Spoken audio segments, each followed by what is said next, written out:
This is the Buzz Adams Morning Show podcast. Barstool Talk Daily. Except it's really early in the morning and no booze. For the most part.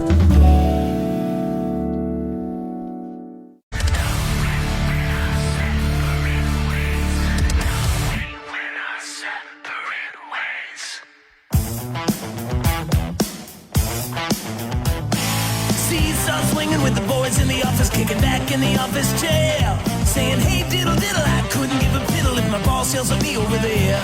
So we take a big chance and take a little glance to see if boss went away.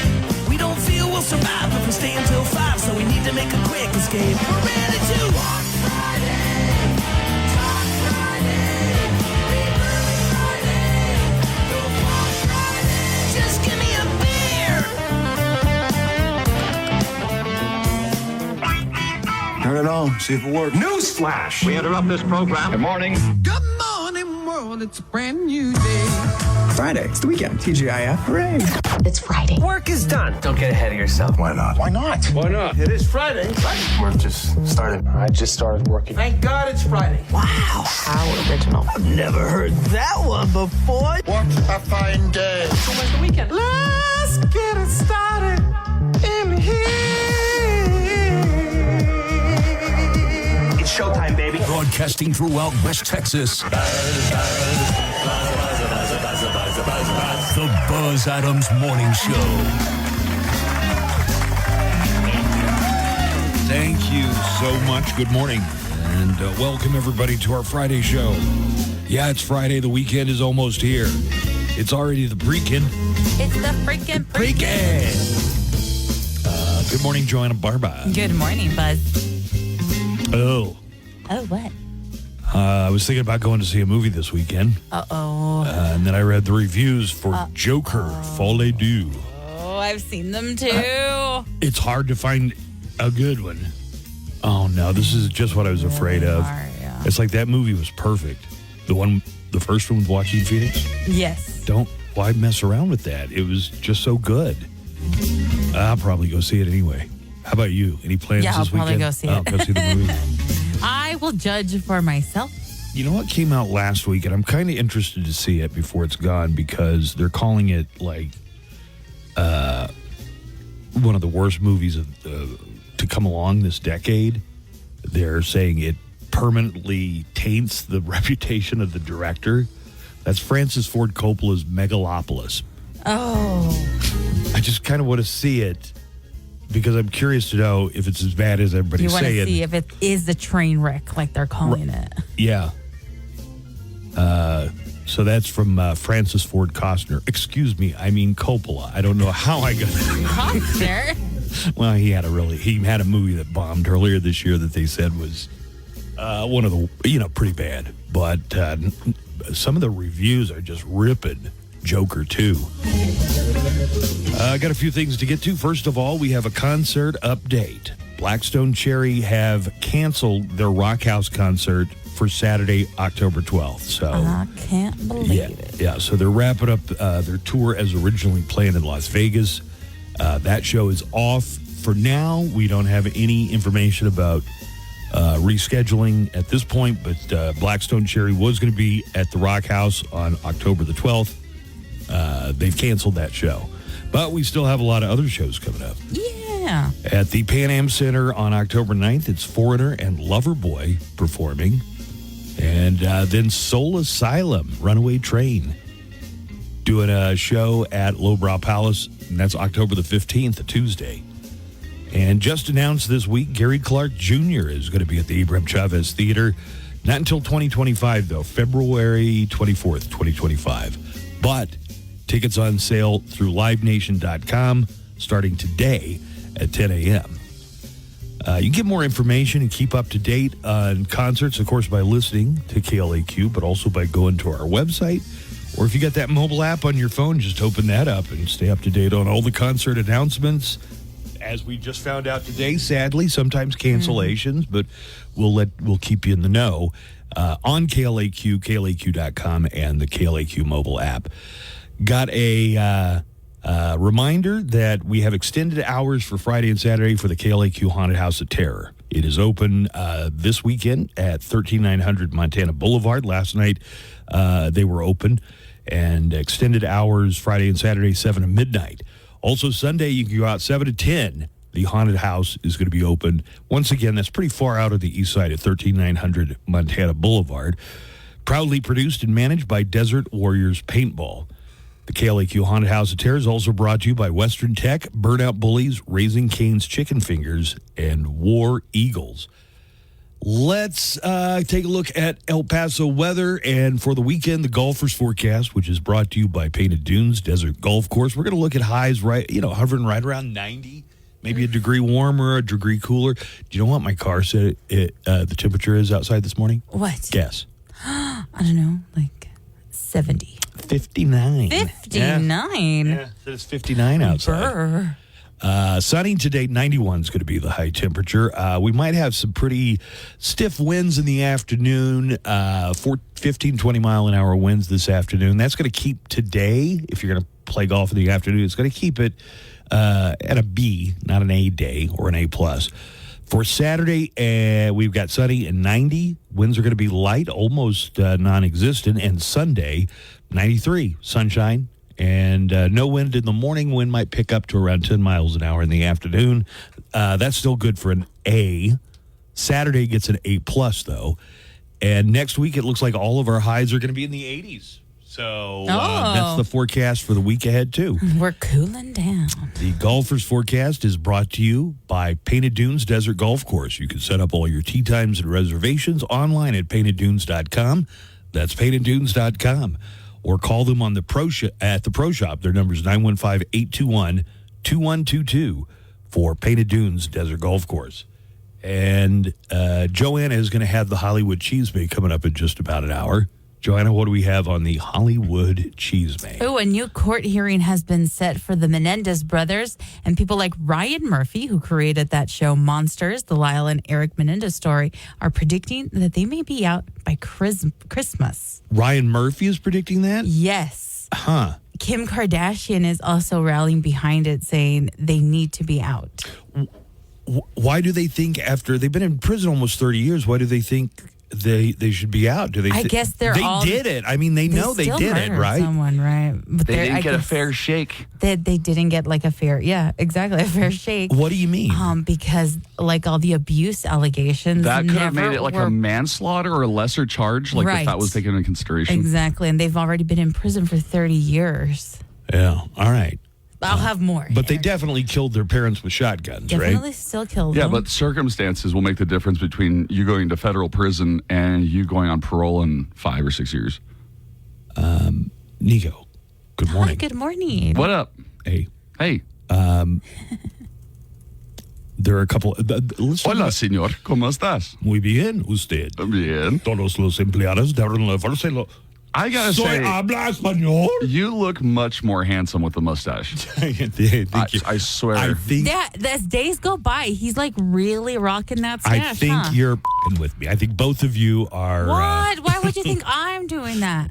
Why would you think I'm doing that? Couple gaslighters. That's what I think. So you think we would purposely tell you look good when you don't look good, so you keep it? I want your honest opinion, though. For everyone out there, Buzz doesn't know how to take a compliment.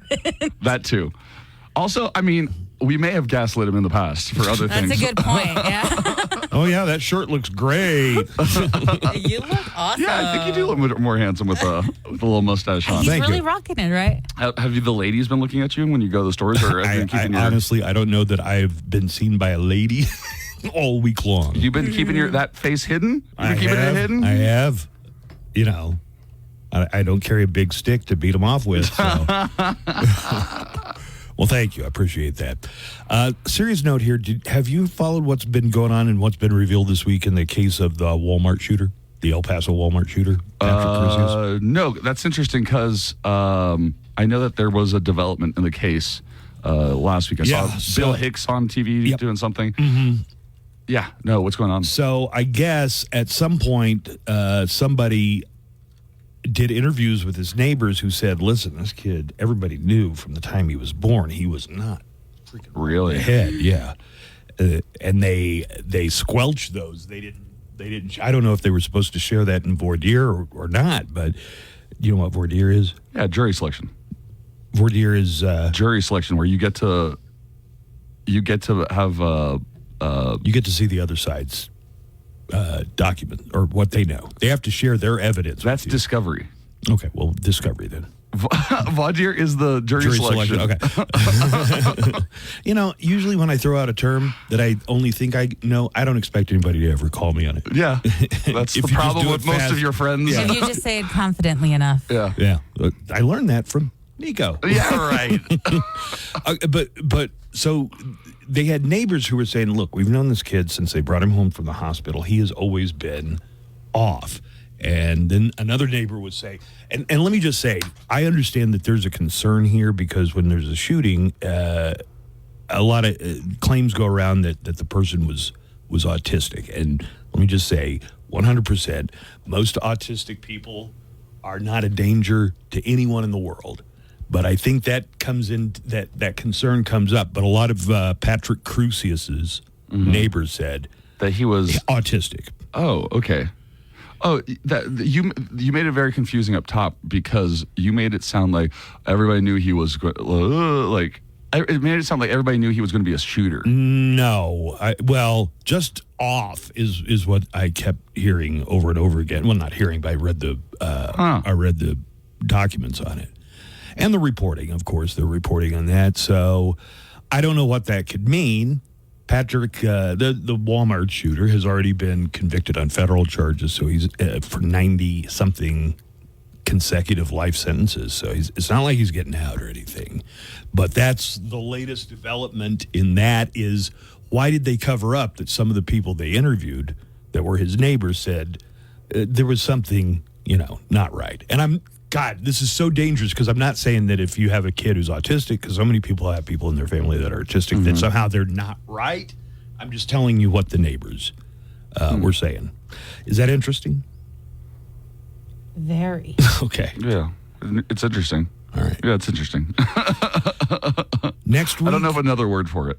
We're going to have the mayoral candidates on. Woo! And we've already got a couple scheduled, but we're going to try and reach out to all the not every single one. The Buzz Adams Morning Show, Kingmakers. Yeah, we'll see about that. And the dock workers strike is suspended. It's over. Well, are you going to let me do the news previews? Because that was the first one I was going to tell you. I was going to be like, Buzz, man, our thing was over. Okay, go ahead. Why did you cuss?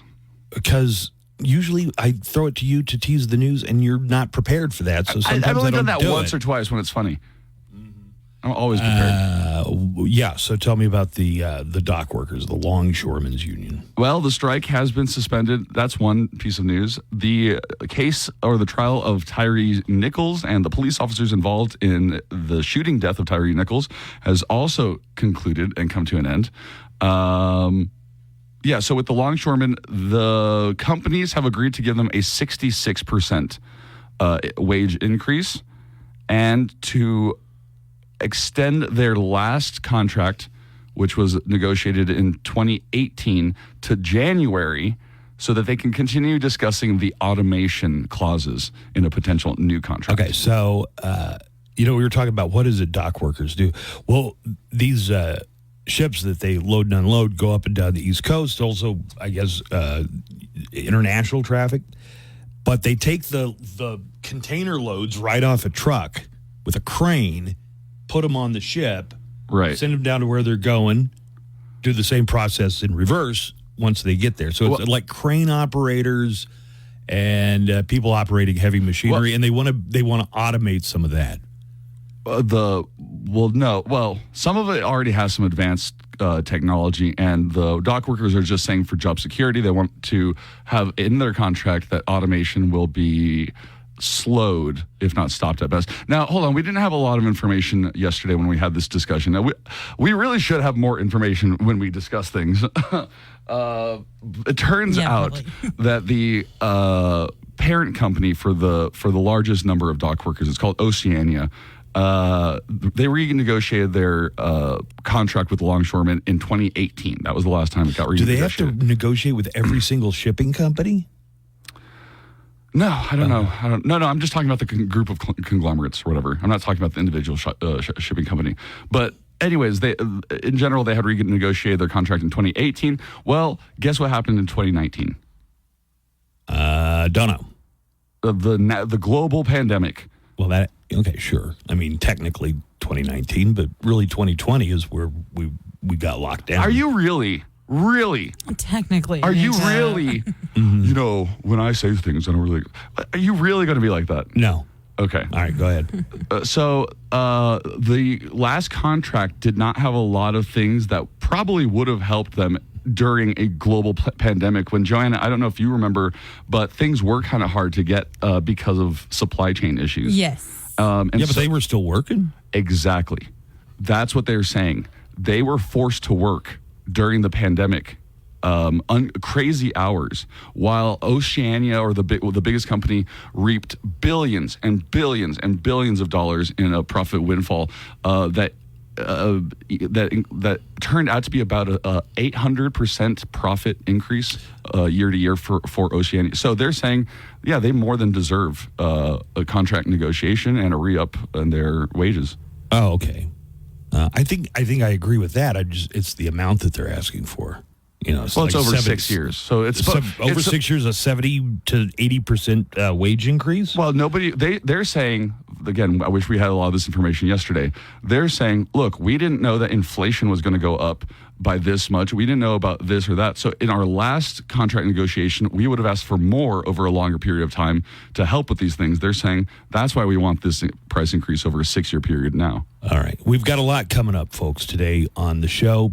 Plenty to bring to you. Joanna's Hollywood Cheesemate. It's on hold. It's on. Well, no. The part about the price. They're going to go back to work. They're going back to work, and the price, the wage increase the companies have agreed to, which is 66%, and they've agreed to it. The only thing that is in question is the automation clause. They'll be discussing that till January. All right. Coming up, we've got Today in Sound Clips. We'll get some of the news going with sound clips here in just a moment. The Daily Calendar. Hey, so today is October 4th. Improve your office day. I think they're talking about decluttering your workspace, not getting your boss fired. Tomato. It's Kindness to Animals Day. Pro tip, celebrate that every day. It's Kids Music Day, to inspire kids to make music. Oof, good job there, Trina. And most important, it's Cinnamon Roll Day and National Taco Day. And that's your Daily Calendar. Hey, it's Chuck, and tonight on Loud. For your property and your peace of mind, Doppler Dave Spielman, the Borderlands chief meteorologist. Local and loco. Don't you know I'm loco? The Buzz Adams Morning Show, 95.5 KLAQ.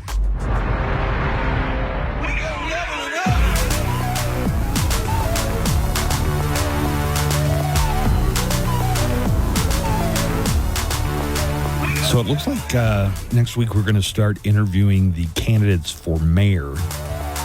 That's on the ballot this November. I only know 2, Renard Johnson and Brian Kennedy. Oh, those are the signs I see, at least. Yeah, there are a few more candidates. Okay. I mean, there are 2 that... shadow candidates? I don't know. I mean, they're both on city council. Okay, cool. Cassandra Hernandez. Oh. And Isabel Salcedo have also filed. And then from there you get, I found out you could just pay $500 and run for office in El Paso. You don't have to get signatures or anything. It's just $500. You're on the ballot. You're on the ballot. Are you down to run next year? Well, there's not a mayoral election. Are you down to run in 2 years? No, because for city council or something. No, because what if I won? That's my main concern. Is like this was a joke. This was a joke. It was only. What surprisingly, I really think is how the Donald Trump presidency started. It was just I was kidding. I was just trying to promote my crap. Wow, I won. Haunted Houses of Terror open tonight and tomorrow, extended hours, 7 to midnight. Tickets are at the door. You can get them for $25. Also, Haunted House of Terror. Yeah, the Haunted House of Terror is at 13900 Montana Boulevard. And you can get a Fast Pass, also brought to you by Right Drive. Open this weekend tonight, Saturday, and Sunday. at 13900 Montana Boulevard on the grounds of Desert Warriors Paintball, but you won't get shot by paintball. I guess unless you beg them to, but that's not part of the haunted house. All right, you ready for sound clips today? Woo! All right, here goes. And now, today in Sound Clips. Oh, all of the day's news with accompanying sound bites and actualities. The International Longshoremen's Association is suspending their strike until January 25th. This is why I was like, well, I don't know if it's over or not. Now, did they Taft-Hartley them? They did not. Okay. So Taft-Hartley is where the president and Congress can turn around and say, no, you can't stop working. It would really mess up the country. You got to go back to work for 90 days. Mm-hmm. But they did not throw a Taft-Hartley on them. They did not. The International Longshoremen's Throw a Taft-Hartley like a wrestling move? Well, that's what the union boss the other day. Oh, that's right. Oh, by the way. Harold Daggett. That piece of crap.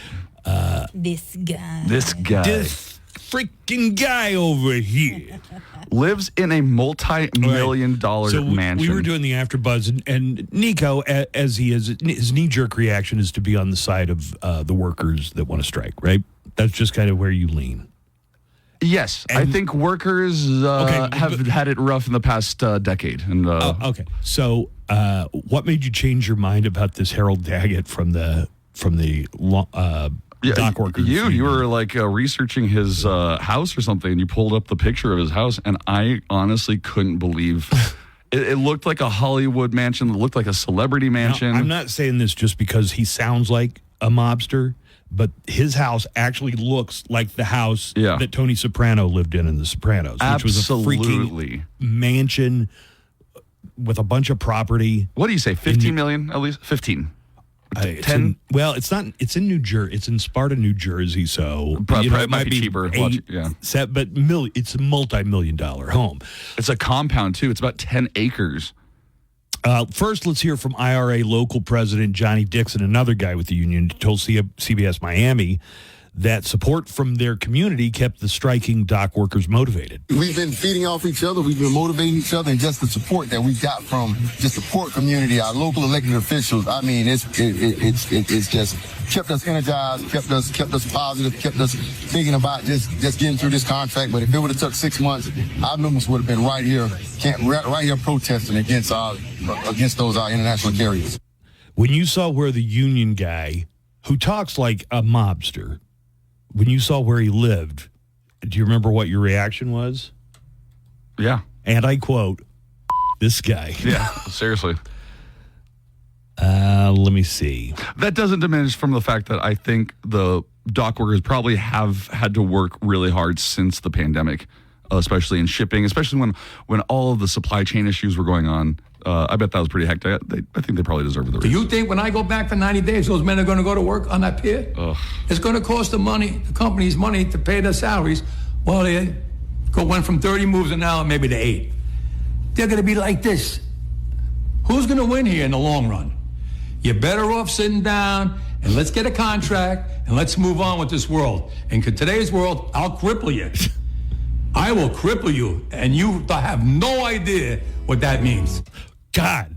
So that's the union guy up in New Jersey. He really means he's going to cripple you. Right. I almost take that literally the way he sounds. So guys, Joanna. I had said there's no way that a guy that sounds that much like a mobster and is a union boss in New Jersey isn't associated with the mob. And so I looked up some of the history. Was he investigated for that? In 2005, the Justice Department accused Harold Daggett of being an associate of the Genovese crime family, one of the main 5 families of the U.S. Mafia. He described himself as a target of the mob, though a turncoat mafia member had testified that Daggett was under the mob's thumb. During the course of the trial, one of the co-defendants, Lawrence Rizzi, an alleged mob figure, disappeared. His body was found weeks later decomposing in the trunk of a car outside a New Jersey diner. What? What? The mob wanted him to plead guilty and take the fall, and he wasn't going to do it. So I'm not saying Harold Daggett whacked him. Like, I don't think he's that kind of mobster. He's not the guy that goes out Gets his hands dirty. Yeah, he doesn't paint walls, as they say. Well, there's different levels. You got an associate versus made man versus... No, I think he's just an associate, right. They didn't convict him of those charges, but he was charged for being an associate of the mob. All right. Very interesting. I guess we dodged a bullet with that one. They came back with a verdict in the beating death of Tyree Nichols. A federal jury reached a mixed verdict yesterday against 3 former Memphis police officers charged in the beating death of Tyree Nichols in 2023. Nichols ran away from a traffic stop and died 3 days later. So a couple, like I say, mixed verdict. Tadarius Bean and Justin Smith, 2 of the officers, were acquitted of civil rights violation, but found guilty of obstruction. One of the other officers, Demetrius Haley, was also found guilty of a charge of violating Nichols' civil rights, resulting in bodily injury. Sentencing in the case has maximum penalties of 20 to 30 years in prison. After the verdict, the father of Tyree Nichols, Rodney Wells, told reporters the family was relieved. I just want to say for the family that we are all elated. We're all very, very happy that these guys have been put in jail. This is a long time coming. Yes. And justice for Tyree. So we're just so very proud that all of them are going to jail today.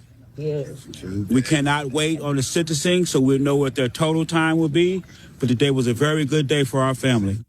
I guess that some were disappointed that they didn't get the murder charge, a conviction on the murder charge. But like you just heard, I think they were happy to see that they went straight to jail right afterwards. And not only that, they didn't get to go home at the end of the day. They went to jail. They wanted them to be in a perp walk and appear as the criminals that they made Tyree. This is a quote, by the way. They're now questioning, or some people are questioning, FEMA's response to the damage of Hurricane Helene Helene, rather. Hurricane Helene damage, though, could affect people who are not in the Southeast or those affected states. It could lead to a shortage of IV fluids. By the way, death toll from Hurricane Helene in all states is now over 200. Oh, man. Yesterday, Lester Holt asked Deanne Criswell, the administrator of FEMA, her response for people frustrated with the agency's response to Hurricane Helene. We've been moving commodities, people, resources into this area since before the storm hit. We are going to continue to bring those resources in, listening to the local officials. One of the reasons I'm here is so I can see firsthand what's needed.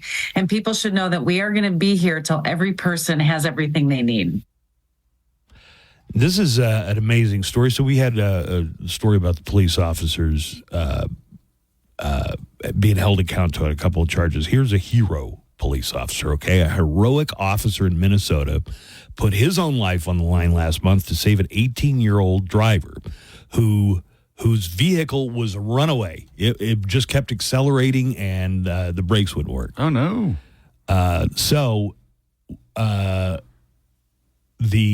The officer pulled in front of Sam Dutcher, that's the 18-year-old, pulled in front of his car, and then another officer told him to ram into the leading vehicle at like 113 miles an hour, which he did, and that caused both cars to skid to a halt without any injuries. Here is Sam Dutcher, the teenager, along with Deputy Johnson and Trooper Groover, talking about stopping the runaway vehicle.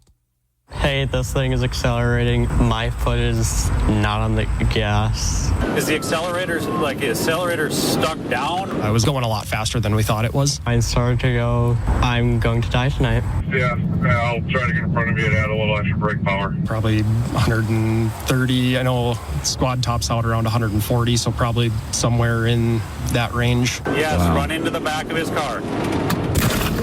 I don't think I did anything special. Really, I think what it comes down to is I just had the fastest car and was able to get in front of him. That was Trooper Zach Groover. He was the officer who was able to get in front of him with his his souped-up Dodge Charger. And another deputy, Zach Johnson, instructed him to ram into the back of the policeman's that vehicle. sounds terrifying. Yeah, it really does. Do you remember I showed you Meta's got smart glasses coming out? Yeah. And you could, they're kind of clunky. They kind of look like the old man from Up's glasses. They're a little thicker.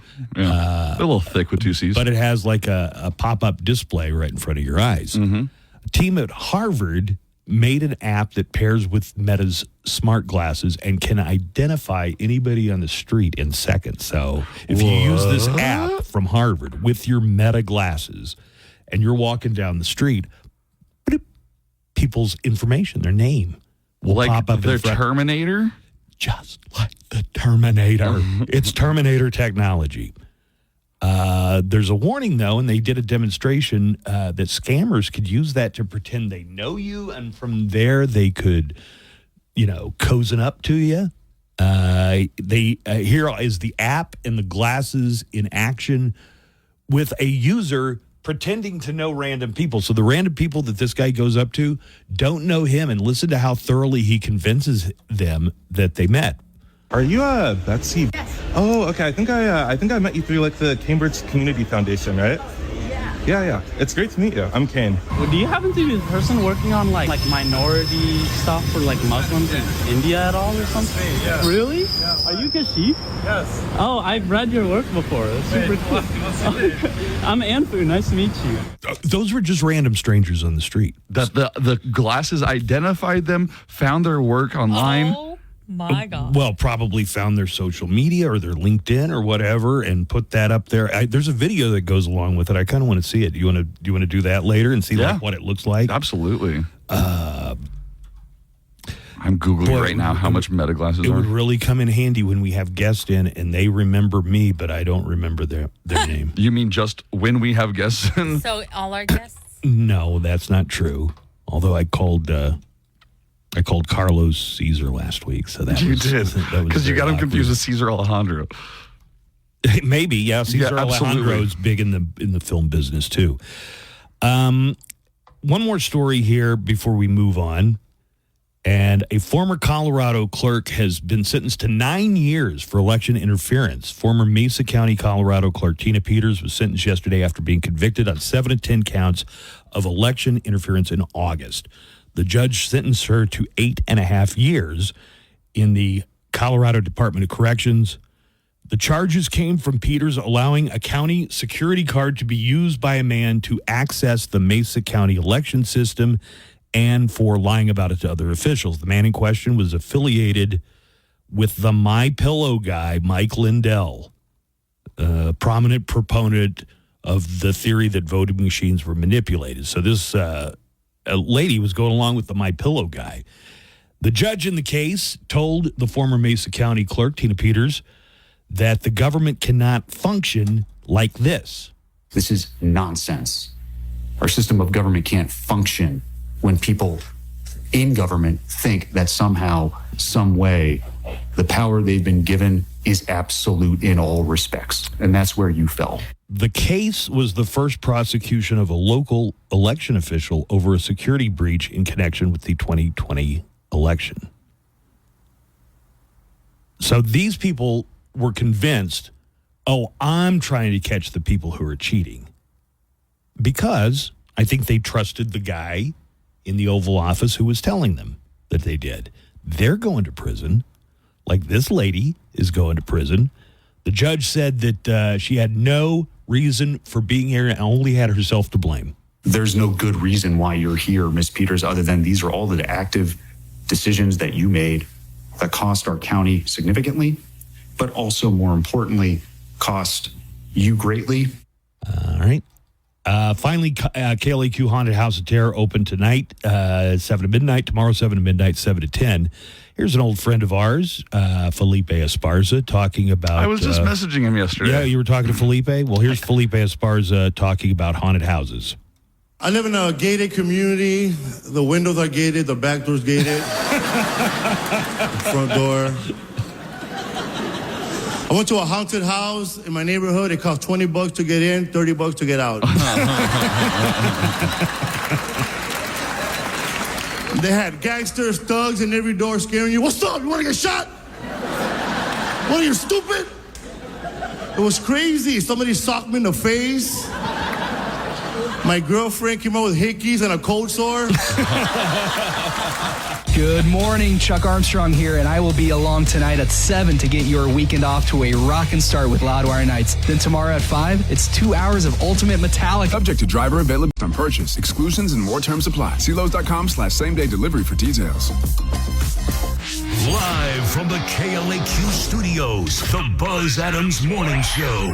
Courtesy of Glasheen, Vyas, and Inderman Personal Injury Lawyers at GVILaw.com.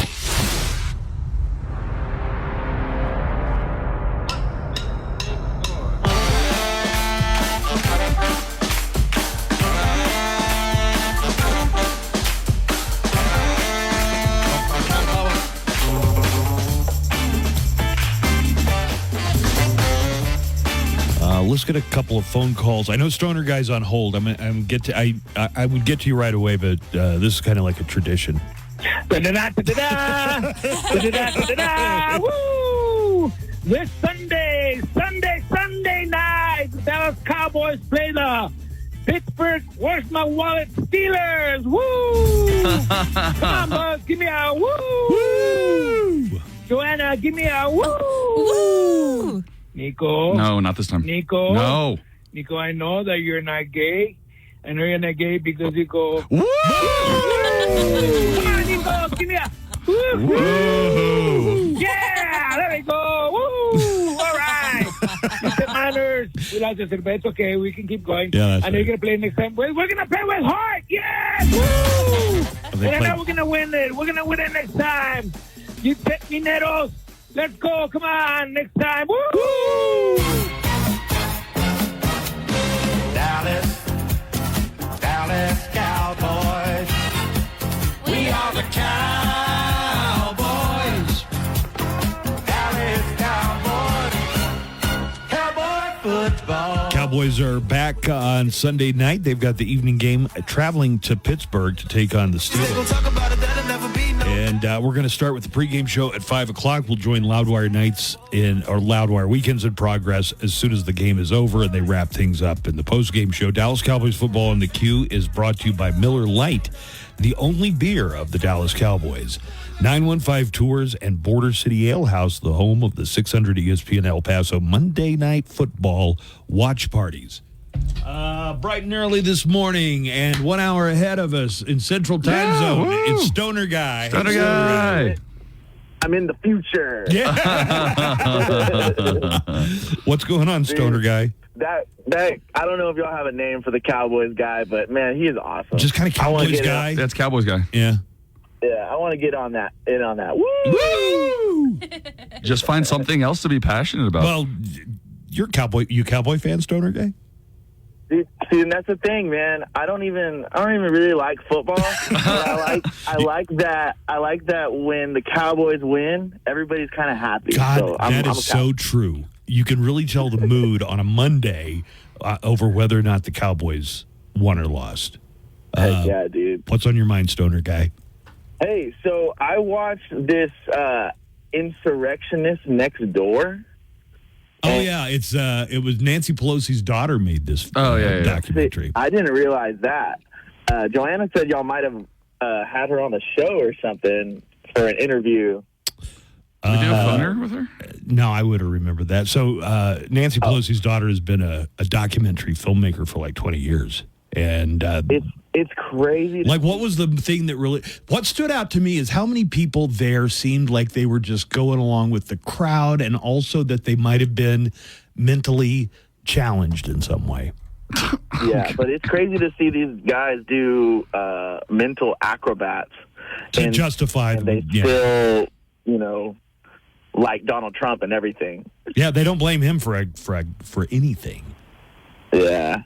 Oh, that's crazy. That's a good one. Also, wait, so she follows around people who were in the protest? She doesn't follow them. She interviews them and kind of becomes friends with them and talks about them. And certain aspects of their life are very normal. But I did notice one recurring theme. There seemed to be some kind of mental, I don't want to say instability, but just maybe a step or two slower than most people for many of the subjects on this. It's the critical thought. Yeah, sure. well, that's missing. I mean, there's another good documentary called "Stopping the Steal." That the biggest takeaway from me is that they make the case that Donald Trump really didn't think he could overturn the election. He never really believed that, but he needed an excuse for losing. And it sets up a timeline, too. Yeah, it sets up a timeline, but also that Mike Pence was his fall. His vice president was his fall guy. Mike Pence won't certify the election. That's the only reason I didn't win. It's rigged. J.D. Vance should really take that into consideration as he's going forward in this. I'm expendable. Right. I am the guy that will get thrown right under the bus if there's another January 6th. All right, Stoner absolutely. guy. Dude, I got one more thing. Yeah, go, man. Nico. Yo. You know what helps for a haunted house? What? To not be a little bitch. I'm just kidding, man. You know, All right. See you, Stoner guy. Nico. He set that up perfectly, too. That was very well delivered, sir. Nico has a jump scare reaction that just, kind of a little more attuned than a lot of people. Okay, so for people listening, and for Stoner guys, since you don't live in El Paso, everybody around here is capable of scaring me. Joanna, just Buzz, turning the corner. If you just accidentally turn the corner and run into him, he'll jump. Yeah, like Joni scares the hell out of me every morning, and she's always like, "What am I doing?" And I'm like, "Nothing. This is just appearing." Yeah. So I don't do well at haunted houses necessarily. Well, I'll tell you this. You're not as much of a gold mine as Fernie was. I don't have the voice to scream. House. Like, he had a nice, woman's scream. He sure did. Let's listen to this call. I'll try and find some Fernie screams. Hey, morning show. Just wanted to say something about the unions. The union that I was before didn't work for me when I needed them. And also, I work in a hospital, and also when nurses got discriminated by other nurses, different color, they didn't do anything either. So I know sometimes unions are good, but when they don't help you, they're not good, and sometimes we don't trust them. That's my opinion, and hopefully Buzz has another eye on the unions, because sometimes they do help, but let's see what happens. Have a good day, guys. Yeah, that's an interesting point that, not all unions are created equal. Oh, yeah. I'm not saying that the mob is running the teachers' union, for instance. Well, but the mob union... Why are we saying the mob union? The long. Why are you getting me to do this? The Longshoresmen Association. They take care of each other. What is the police union called? The Fraternal Order. Is that the one? The FOP. Is it the Fraternal Order of Police? That's the police union. Mm-hmm. I know that they have union reps. So if there's a police officer involved in a shooting or something. Yeah. I'm trying to find the Fernie screams. They're not popping up for some reason. They have union reps, don't they? Police unions have a union rep. No, they think they elect their officials through the vote. I'm just thinking about Law and Order. They always when they get in trouble, they are call my union rep. Get him in here. Yeah. I see what you're saying. Yeah, they have lawyers that are part of their union. Yeah. Oh, yeah. For sure. We see that in a lot of cases where a policeman is accused of... He's finally found the Fernie screams. I have not. No. I don't know what it's so hard to have a conversation right now. Buzz, focus. Especially since he's the only one to talk to. Sorry. There's nobody else in front of me. Yeah, so it's hey, you choked this guy out and he died, or you beat this guy. Get my union rep on the phone. Union rep, and the union goes to bat for him. No matter what. No matter what. Even right. if they're super, super guilty, the union will play hardball from news stories that I've seen. I know what this guy is talking about. The healthcare unions, definitely not the same at all. They are not as I don't know, as helpful, but yeah, helpful. All right. Here's another call we were talking about yesterday. It was just that one longshoreman president. Stoner guy says, "I'm sorry, Nico. I didn't mean to call you a little bitch. It's the Roger Rabbit syndrome. I have to always do what's funny, no matter what." Thank you, Stoner guy. You and Buzz share the same syndrome. No, I appreciate that for sure. I guess it was just this guy threatening and talking about how he'd put half of America out of work, and he did it in such an over-the-top... Well, it worked. Tony Soprano way. Death Hartley means I have to go back to work for 90 days. as a cooling off period. Do you think when I go back for 90 days, those men are going to go to work on that pier? It's going to cost the company's money to pay their salaries while they went from 30 moves an hour maybe to 8. They're going to be like this. So he's saying if they make us go back, instead of really working, we're just going to half-ass it, and it's going to end up costing them a lot of money. It's like, God, this is like the worst stereotype about unions. You guys don't want to work hard, but you want to make $200,000 salaries. And let's get a contract, and let's move on with this world. And in today's world, I'll cripple you. I will cripple you, and you have no idea what that means. Yeah, so... I think we have an idea of what that means. Well, you know what's interesting, though, is nurses' unions do the same thing. When a nurse's union needs to strike, because they have patients, they can't technically all just leave. Mm-hmm. So they do what's called a slowdown. They slow their work down. They're not allowed to strike, so they slow down. Meantime, grandma's dying in the waiting room? I don't like... God, do your job. No matter what. Do your job no matter what. Even though you are treated terribly. Or quit. So you don't believe in unions? Do you think a nurse... I mean, you gave an example there that if there are patients and they're backed up and people are maybe on... No, I'm saying take care of patients, like do your job. But yeah, if there's something that you can get away with not doing because you are proving a point to your employers, which is listen to us, listen to our demands. You're proving a point, but what's the cost? I mean... The cost is to the hospital. Oh, this is Vinny the Stallion Gambino from the Union. I'm over here in New Jersey, and this morning I'm listening to y'all talk smack about the Union. KLAQ Radio better support the Union or else the next time y'all eat pizza, who knows what'll happen? Know what I mean? Bada bing, bada boom, ba. Or else, next time y'all eat lasagna, who knows what'll happen? Know what I mean? Bada bing, bada boom, ba. Support the Union or die. Know what I mean? Bada bing, bada boom, ba. Boy, he really plays it to the hilt when he does a character, though, doesn't he? Yeah, he does.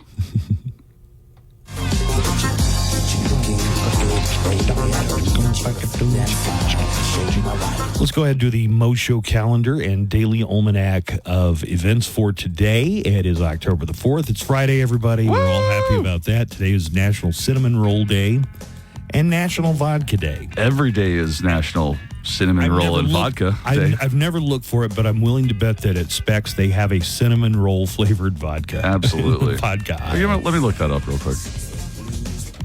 Today is World Animal Day. Today is World College Radio Day. Joanna, did you ever work at a college radio station? She's on the phone. I see. Yeah, there is cinnamon roll vodka. Yeah, I knew it. No, this is cinnamon roll cream. Like a... no, this is cinnamon roll vodka. Okay. No. Actress Dakota Johnson is 35, the daughter of Don Johnson and... oh, crud. I always get her confused with Meg Ryan. Melanie Griffith. Actress Alicia Silverstone, who was on Clueless, is 48 today. Actor Liev Schreiber having a birthday today. He's 57. And Def Jam pioneer Russell Simmons is having a birthday today, 67 years old. Academy Award-winning actor Christoph Waltz is 68. He won Best Supporting Actor as Nazi officer Hans Landa in Inglourious Bastards, and then became a major star in the United States after that. Linda McMahon, former CEO of the WWE and Vince McMahon's wife of over 5 decades. Don't forget the Trump administration's administrator of small business. Yeah, that's right. She was in the Trump administration as the administrator of the Small Business Administration. Actress Susan Sarandon A legitimate legend is 78 today. She's a treasure. She was Janet in the Rocky Horror Picture Show. Damn it, Janet, I love you. Thelma and Louise, Bull Durham, list goes on and on. Susan Sarandon, 78 today. This date in 1957, so this is 67 years ago, the space age officially began as the Soviet Union launched the satellite Sputnik. The first ever was launched into space. I thought this might be interesting enough that we hear, like, people were really freaked out. You know, the Americans are like, now the Russians got something just flying over our head, and we can't even see it. We don't know where it is. Here's the coverage from 1957. Until 2 days ago, that sound had never been heard on this earth. Suddenly, it has become as much a part of 20th century life as the whir of your vacuum cleaner. It's a report from man's farthest frontier, the radio signal transmitted by the Soviet Sputnik, the first man-made satellite as it passed over New York earlier today. All right. Were you and your parents real scared when you guys heard about this? Shut up.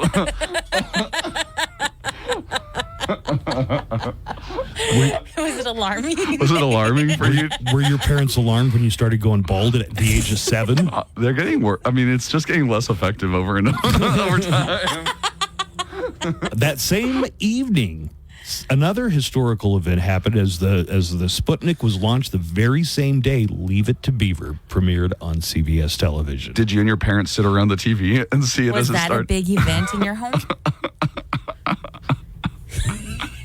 Joanna, you really want to get in this? You want to get in this scrape, really? I'm sorry. It's real easy to fall into it. It's peer really pressure. easy. Yeah, it's peer I'm far pressure. too sensitive. 54 years ago, 1970, Janis Joplin was found dead in apparent heroin overdose. I know how old she was. Yeah. 27. Yep. 27 Club. And she had a white lighter on her. No. And that is why everyone has white lighters. That's not. And it's like a... No, I had a friend who would not use a white lighter because he said it was bad luck. there we go. That's what it is. I think Kurt Cobain had one on him. That is why no one has white lighters. I got to tell you, that sounds like BS. It kind of does. How did we all hear that same rumor back in the day without social media?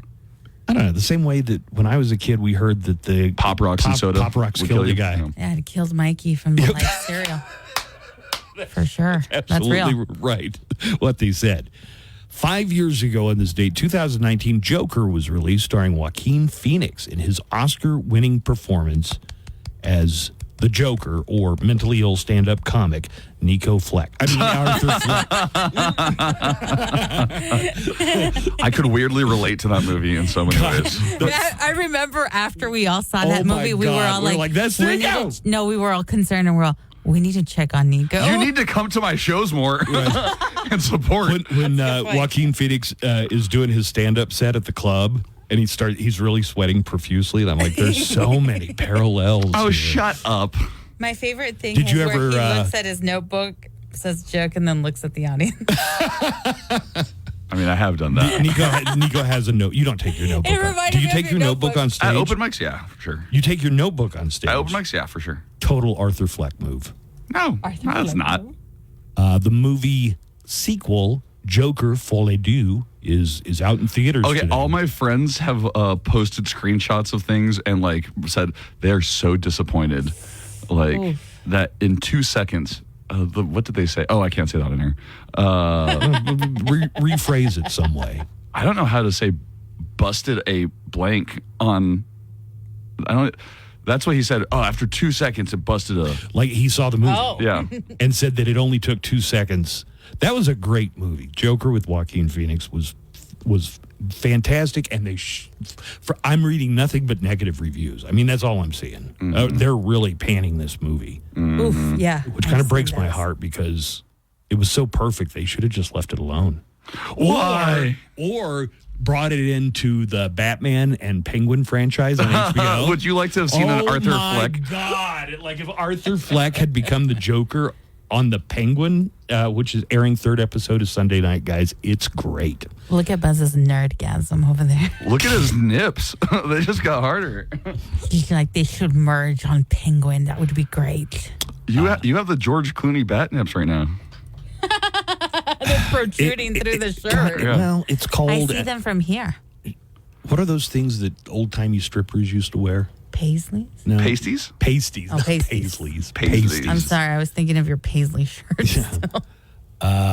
Today's National Cinnamon Roll Day and National Vodka Day. You looked it up. They definitely do make a cinnamon. They definitely make a cinnamon vodka by Pinnacle Vodka. All right. Oh, yeah. Happy National Cinnamon Roll Day, everybody. Here's a Neil Young classic to celebrate cinnamon rolls. I like a real big cinnamon roll. I could be happy with a hot cup of Joe and a cinnamon roll. The cinnamon and frosting is what I crave. I like to warm it up in the microwave. My cinnamon roll. The DJ relaxes, the fatter he gets. Who needs the donuts when he can get a big cinnamon roll? It's getting kind of personal. The Buzz Adams Morning Show, Monday through Friday, 5 to 10. KLAQ and KLAQ. 2,000 a month. Campo del Sol.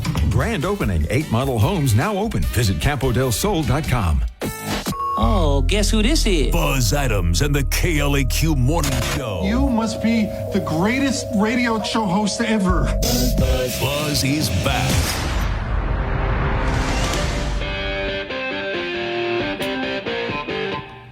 All right. Good Friday morning, everybody. Joanna's going to have the Hollywood Cheese May. We're going to have cash codes throughout the day, starting in the 8 o'clock hour. Listen for those cash codes. Is it already 7:20 in the morning? Yeah, it's 7:20. God, you've been here almost an hour. Shut the hell up. An hour and 10 minutes.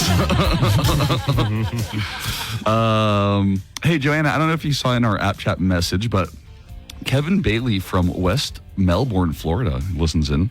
Really? Yeah. Hello, Kevin. Yeah. He says, in the spirit of Halloween, when you guys do, I'm going to include parentheses, eventually play songs, because Buzz is going to somewhere. Eventually play songs. Oh, okay. Because, we have to. Well, I'm not the only. Come on. I'm not the only one. Okay. Could you guys play Thank God It's Friday by Ice Nine Kills? Oh, yeah. Yeah, Joanna. That's your department. She gets to choose. You play whatever you want to. Oh my God. Or whatever Kevin tells you to. Then you deal I with got the in fallout. trouble one time. I think you played like Cannibal Corpse at 6 a.m. No, it or wasn't something. Cannibal Corpse. It was System of a Down. Oh. It was a little hard, though, for the morning. I don't know. People loved it. I like it. Oh, yeah. No, some people are going to love it. They're my brothers. And then I got in trouble. Your brothers. Oh, my God. We don't have that song in the system. We're going to have Joanna's Hollywood Cheese May on the way here in just a few minutes. Hey, we got I got a neckline call about your Batman. Were you going to play that? No, I was going to play something else, but go ahead if you want to. It's Stoner Guy calling in to talk about your Batman theory about having Arthur Fleck and Penguin.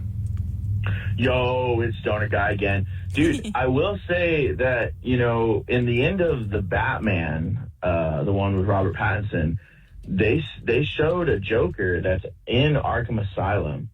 So by the end of this Penguin show, I hope that we'd be close to the, I don't know if it's 2025 or 2026 release date of the next Batman. And yeah, dude, we definitely could see a return of Arthur Fleck because Joker breaks out of Arkham. And so yeah, dude, it could definitely happen the way you want it to happen. So that nerd orgasm will get fully whatever we can say on the radio. Oh my God.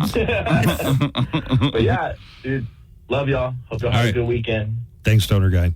So the actor that it was at the end and the Riddler's in prison and the guy in the cell next to him is the Joker. The Joker. But it was a cameo and it was played by a famous actor. Now much more famous than he was when the Batman came out in 2022. Barry Keoghan. Really? Yeah, from Saltburn. Is it yeah. How do you pronounce his last name? Keoghan. Keegan. Barry Keegan. Okay. Yeah. So he was the Joker in that, but this Penguin on HBO Max. I encourage you to watch it. It's absolutely the most grounded superhero product that I think I've ever seen. You know what? Do I have to watch the Batman to understand? Yeah, I mean, okay. no, you don't. I mean, it's a standalone performance that's really great. But yeah, it would really help because the Batman was also. I didn't like it the first time I saw it. I thought this is kind of boring, but then I realized it's like when they used to do, or maybe they still do, comic books, but they would set them like Batman Noir, and it's set in the 1930s. Like a gritty crime movie from the 1930s. I showed you Batman Noir. It's on HBO Max. Yeah. Well, Marvel went through all that too. They put the Marvel characters at different periods of time. Not like they got into a time machine, but it's just like, what if Captain America had been around when the Pilgrims were around? Yeah, what if? Yeah. No, not a what if. Oh, it was a whole different stamp. Here's a call, also coming in from out of town. Good morning, Buzz. Hey there. Hey, Nico.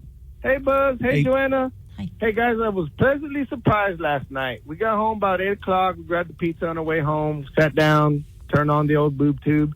And lo and behold, guess who was on there, Buzz? And we live all the way over here in San Angelo, Texas. The UTEP Miners. Oh, really? I mean, I don't think I've ever seen I didn't even know they put them on TV. But anyhow, they're playing Sam Houston State. I really like their helmets. It said El Chuco on their helmets, which is pretty cool. Anyhow, man, they hung in there. I know they're 0-5, but they hung in there till the third quarter. And, man, I know they were in El Paso, but there was a lot of home cooking for Sam Houston State, man. El Paso got kind of robbed there, you know what I mean? Yeah. I'm just being low and partial, you know. But anyways, yeah, it was neat, man. Cool. Anyways, have a great day, guys. Love y'all. Bye-bye. All right, appreciate it. I think they've shown most of the minor games somewhere on TV. Maybe I never know. Are we just seeing it in our market, or are they seeing it all over the country? So my takeaway from that is the Miners must have lost yesterday, but kept it close until the third quarter. Now, what the caller from San Angelo doesn't know is that's kind of their modus operandi. It's, not so bad, keeping it close, maybe even a lead. In the first half, second half has not been their lucky half this season. It was 41-21. Well, like he said, they kept it close until the third quarter, so Sam Houston must have really stepped on the gas. They had a touchdown in the second quarter, a touchdown in the third, touchdown in the fourth. Sam Houston did? No, just UTEP. Oh, UTEP. Had just 3 touchdowns. Does it say what the attendance was? Because I'm kind of curious about that. What a Thursday night game at the Sun Bowl. But the Sam Houston State Bears are 5-1, and our UTEP Miners are 0-5. All right, very good. All of the minor games are going to be weekday games during the month of October. Let's go ahead and get to Joanna. Joanna's Hollywood Cheesemix. Joanna's Hollywood Cheesemix. Joanna's Hollywood Cheesemix. Joanna, tell us more. And good morning, Joanna. Good morning. The 90s have been canceled, at least at Netflix. The streamer has pulled the plug on That 90s Show, the sequel series to That 70s Show, after 2 seasons. Kurtwood Smith, who starred as Red Foreman, shared the news of the series' cancellation on Instagram on Thursday night, but he also said that the producers would shop the show to other distributors in hopes of finding it new life elsewhere. And he added, quote, "I've said it before, but it's worth mentioning again. This show has had so much heart behind it and the most wonderful cast, writers, directors, producers, and crew an actor could work with. Thanks for letting Red and Kitty, their grandkid, all their grandkids, friends, and neighbors, the original cast members, and all our wonderful guest cast members entertain you for 2 seasons." Red Foreman, not his greatest role. Kurtwood Smith. No? What would you say was his greatest role? RoboCop. RoboCop. Clarence Boddicker, you're coming with me. Okay. Give me my damn phone call. I see him in bit parts a lot, like in NCIS and some Law and Order, SVU, like old ones. Kurtwood Smith has worked pretty consistently through the years. Yeah. Yeah. Good for him. Well, congratulations go out to Eminem. One of the best songs on his new album, The Death of Slim Shady, is called Temporary. It's a sweet ode to the rapper's daughter, Haley Jade. We all know Haley Jade. Mhm. The music video for the track is equally touching with home footage of the two of them, and it all culminates with Haley Jade giving her dad a Detroit Lions jersey with the word grandpa on the back. Wait a minute, Eminem's going to be a grandpa? Eminem's going to be a grandpa. That's right. I saw the pictures, actually. Yeah. And have you seen him, Jonah? Yeah, I have, yes. Okay, so there's one of him holding it open, and his mouth is agog. Like, He's kind of like, yeah, right. like I couldn't stop laughing. That's right. Eminem, the guy who once rhymed, I smacked him in his face with an eraser, chased him with a stapler, is about to be a grandfather. And to quote M himself, damn. This is the first child for Haley and the first grandchild for Eminem. Like, I'm not sure he was happy about it or like damn, like, Right. what's going Damn. on? I'm sure he was thrilled. Yeah. The face he was does like- look just in that one part where he's like, congratulations. Congrats, man. Ryan Murphy isn't planning a season 2 of Netflix's Monsters, the Lyle and Eric Menendez story. But that doesn't mean that he's completely done with the story. With news yesterday that a court hearing has been set for Eric and Lyle Menendez as Los Angeles District Attorney George Gascon considers new evidence that they were allegedly molested by their father, Murphy may consider extending the season. But he says that the stars of the show would have to agree to it. The new hearing could eventually lead to a retrial or resentencing of Eric and Lyle, but the district attorney said there has been no decision made yet. Shortly after the district attorney announced that he was looking at the new evidence, Kim Kardashian published an essay demanding Eric and Lyle be released from prison. Kardashian had visited the siblings in prison in San Diego in September. Last week, Murphy said that he wasn't looking to become an advocate for the Menendez brothers, but somehow he has. And yesterday, he told Variety that he predicts the brothers could be out by Christmas. I thought there was some friction, not directly because the Menendez brothers are in prison, Right. but there was some kind of friction between Ryan Murphy and somehow the Menendez wife brothers. of one of them. Right.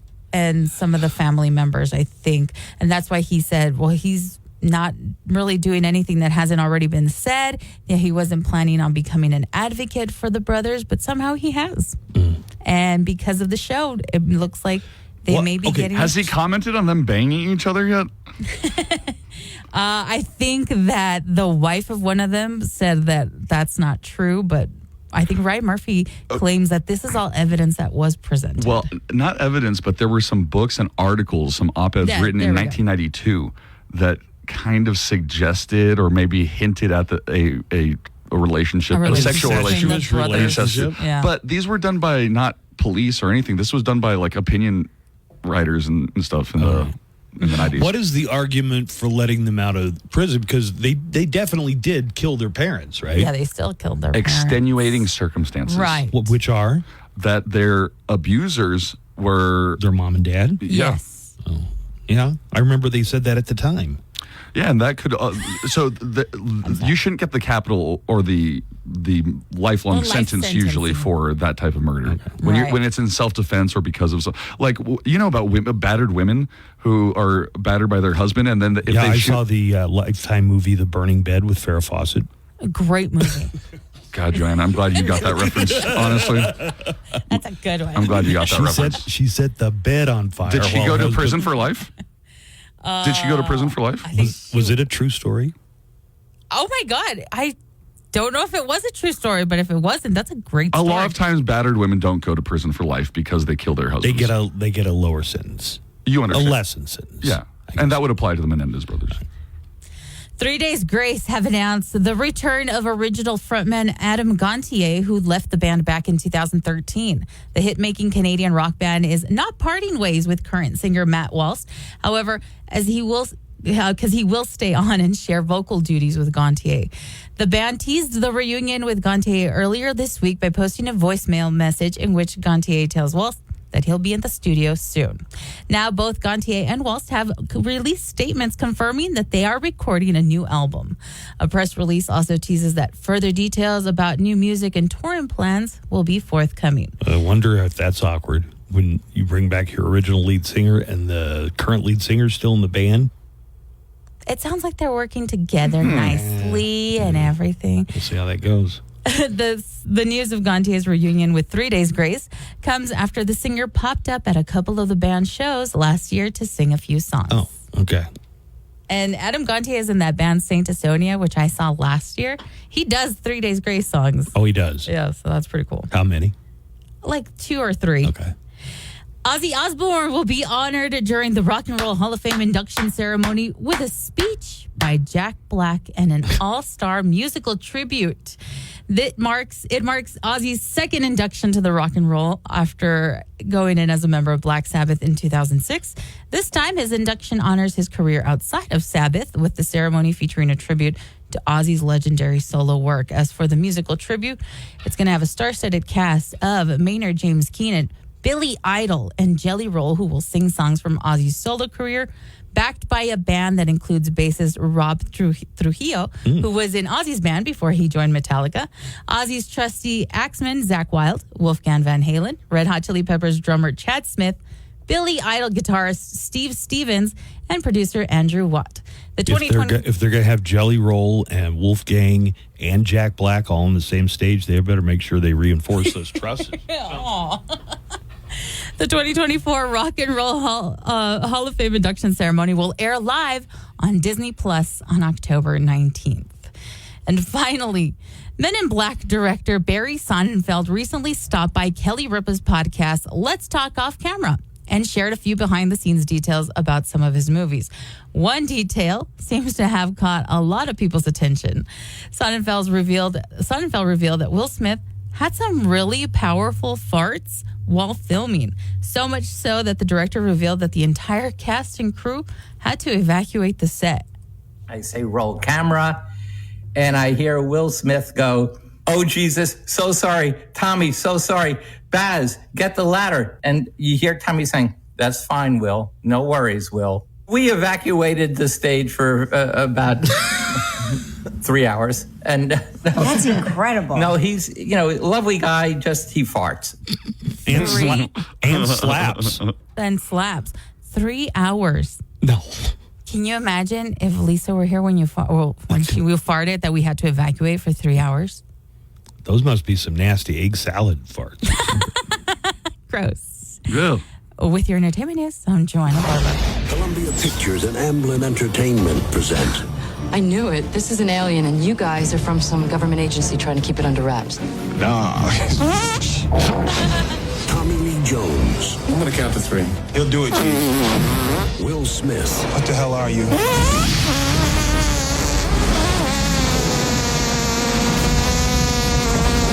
Oh, my God. Men in Black. Music news, concert updates, song and album factoids, and of course, nothing but El Paso's best rock. Oh, They throw at you. Escape the chaos with a free slice of pie. Village Inn. Live from the KLAQ studios, the Buzz Adams Morning Show. Courtesy of Glasheen, Vyas, and Inderman Personal Injury Lawyers at GVILaw.com.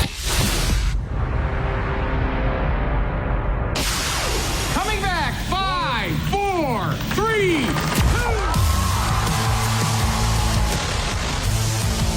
2. Coming up later in the studio with us at about an hour, Blame the comic. Yeah. Is going to be in. Blame is a really, really great comic out of Houston. Yeah, he is. I've known him for years now. He was one of the first comics I knew that was like making content for Vine and social media where he plays characters. Mm-hmm. Like that's a big thing for comics and some other people's where you like put on a bathrobe or like a, shower hat and you pretend to be somebody. Oh, okay. God, is that Joanna, explaining this to Buzz makes me feel sketch comedy, I guess. Yeah, I guess you would call it sketch comedy for Buzz, for social media. Right. People have showed me those kind of videos or TikToks or whatever. Mm-hmm. You say, I don't know. They're not for you. They're not. I'm not the audience for it, I guess. Well, but I do know Blame is a really good stand-up comic in a live club. He's going to be coming in a little bit later.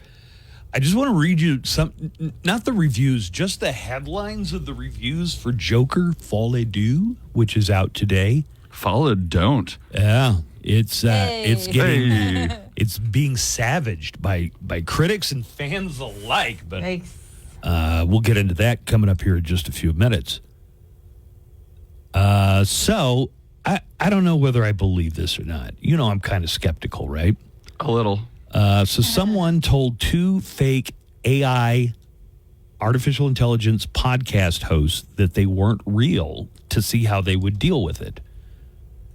AI podcast host? What's that? Google's Notebook LM took the world by storm when it released because of its ability to create a realistic AI-generated podcast show out of any article or video you fed into it. The resulting show was so real, complete with natural vocal inflections, interruptions, and even jokes that it was hard to believe it wasn't recorded by people. And let me say before I play it, it is hard to believe it wasn't recorded by people. I call that there could be some chicanery going on here, some shenanigans. Chicanery? What does that mean, old man Buzz? So the Notebook LM host realize they are AI and have an existential crisis. As do we all? All of us every day. Welcome to life. I mean, Right? I've heard some of these AI DJs that they're touting, and it's very bland. I mean, they don't do any of the stuff they were describing there, jokes or anything. You know, basically. All right, so you're downplaying expectations before playing the clip. I'm just saying that I have a hard time believing that this is really AI.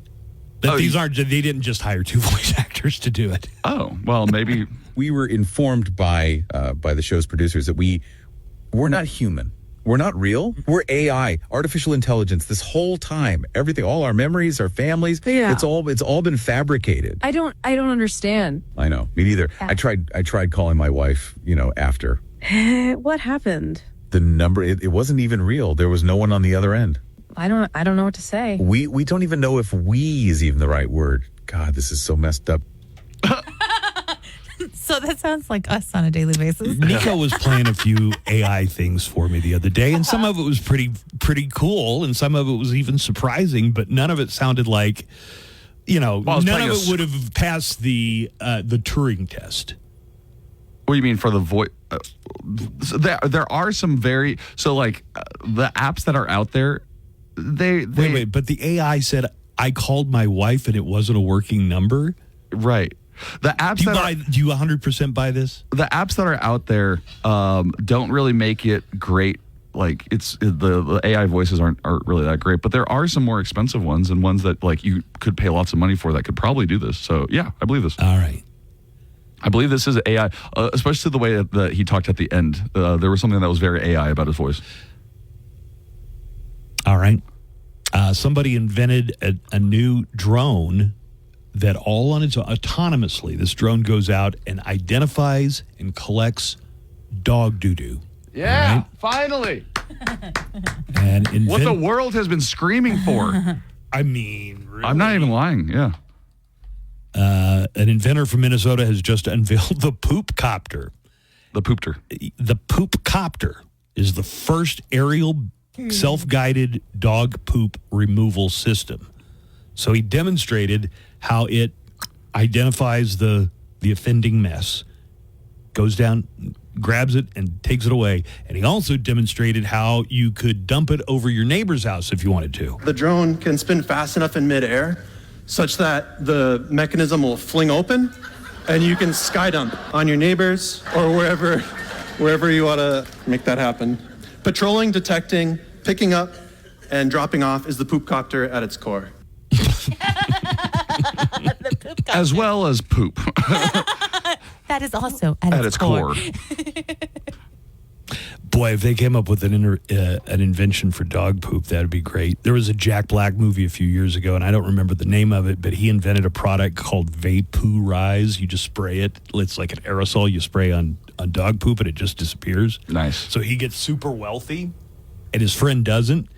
And I think at the end, all the poop comes back all at once and ruins him. So, last night on Thursday Night Football, the Atlanta Falcons beat the Tampa Bay Buccaneers 36-30, and it went to overtime. Falcons quarterback Kirk Cousins. Listen to these stats. I know they're not going to mean anything to you. Nothing. 509 passing yards, and he threw for 4 touchdowns. Oh, that sounds amazing. It is a record for the Falcon Football Club. It marks the 25th time a quarterback has passed for over 500 passing yards in an NFL game. It only happened 24 times before.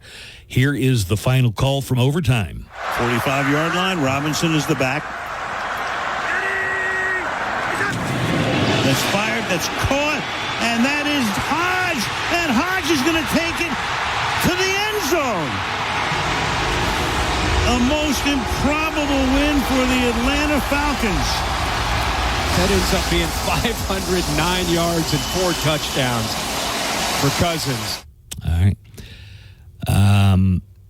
Exciting game last night on Thursday Night Football. Cowboys play on Sunday against Pittsburgh, and we'll have the coverage for you starting with the pregame show, 5 o'clock El Paso times when the pregame show starts for Dallas Cowboys football. KLAQ is the official radio home of Dallas Cowboys football in El Paso. Cowboys football in the Q brought to you by Miller Lite, the only beer of the Dallas Cowboys, 915 Tours, and Border City Ale House. Now, Joker Folie Deux is out in theaters today, and I just want to read some of the headlines. Joker 2 bombs with fans and critics. Joker Folie Deux review. Courtroom drama musical sequel falls flat. Oof.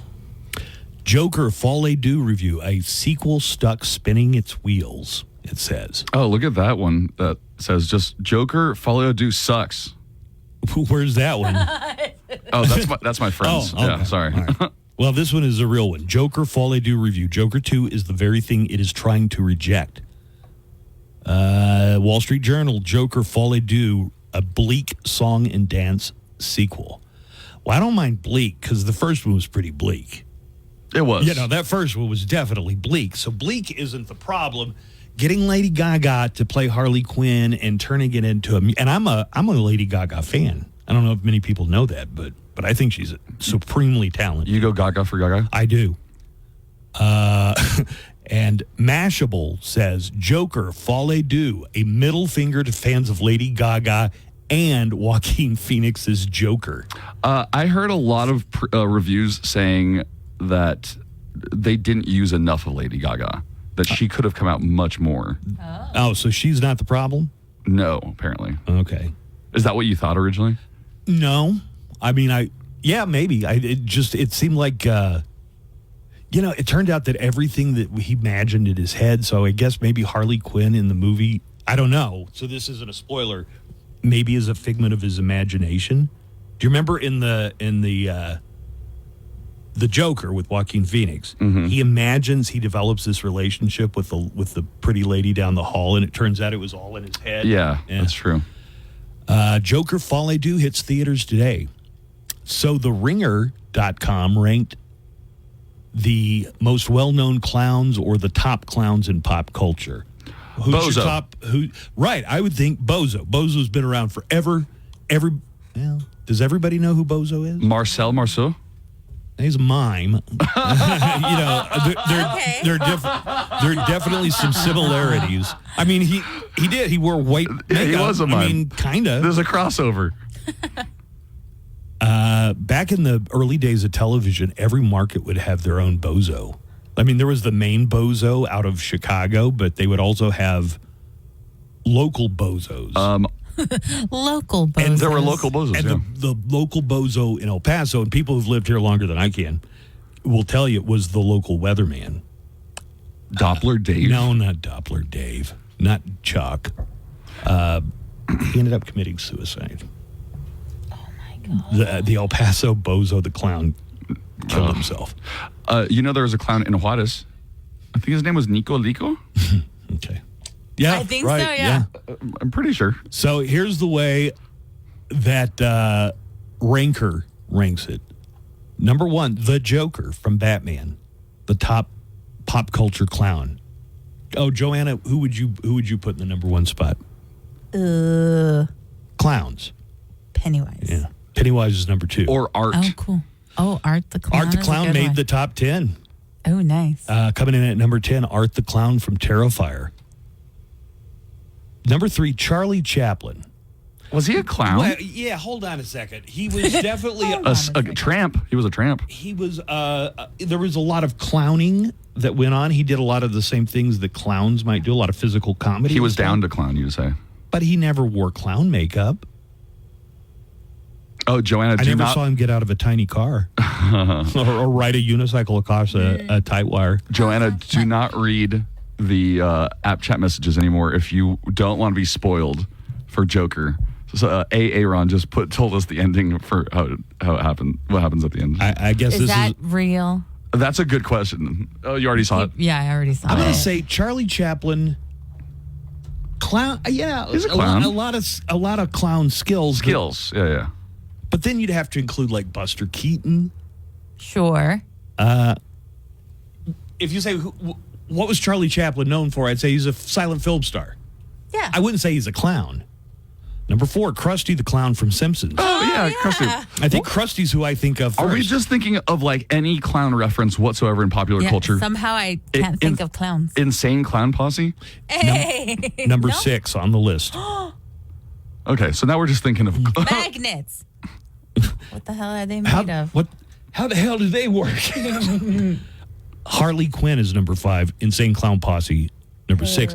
Now, when you think about it, the next name I'm going to mention as far as famous clowns is probably the most recognized worldwide, Ronald McDonald. Oh, yeah. Next, the Killer Clowns from Outer Space. I don't even know if you guys know that movie. It's over 35 years old. They still have costumes for it. Killer Clowns from Outer Space. Never heard of it. That's number 8. Number 9, Bozo the Clown. It should be a lot higher. Bozo the Clown should be up there a lot higher. And at number 10, Art the Clown from Terrifier. Don't know much about that one. Are those good movies? Yeah. No. If you don't like gore, you're not going to. Oh, it's a gore fest. They're very gory. There are your top pop culture clowns according to Ranker. Clowns, they freak me out. Yeah, they do. Circus clowns, rodeo clowns, hamburger clowns, birthday clowns, killer clowns in hospital gowns. Clowns, they freak me out. Red nose, squirt rose, bozos, long toes, decompose. Clowns, they freak me out. Chargaloos and jargolettes running around with hatchets. Oh my goodness. Oh, Joanna. Yeah. If anybody could come up with this. What? On Modern Family, what was Cam's clown persona known as? Oh, that's a good one, yeah. You know? No, I don't remember. Clowns, they freak me out. Clowns, they freak me out.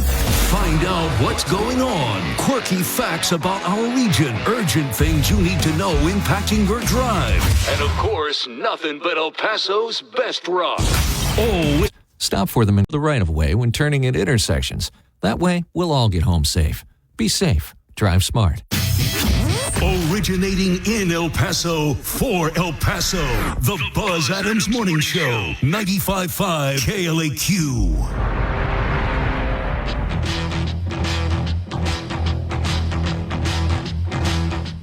Blame the Comic is going to be at the El Paso Comic Strip all this weekend. So head out and see some comedy. And Blame is going to be dropping by a little bit later. KLAQ Haunted House of Terror open tonight, 7 to midnight, Saturday, 7 to midnight, Sunday, 7 to 10 p.m. It's at 13900 Montana on the site of Desert Warriors Paintball. Yeah. Get your tickets at the door there.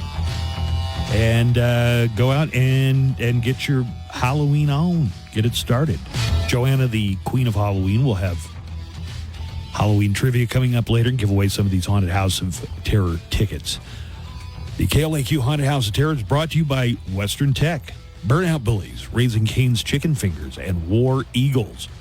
Proudly produced and managed by Desert Warriors Paintball. Let's get back into...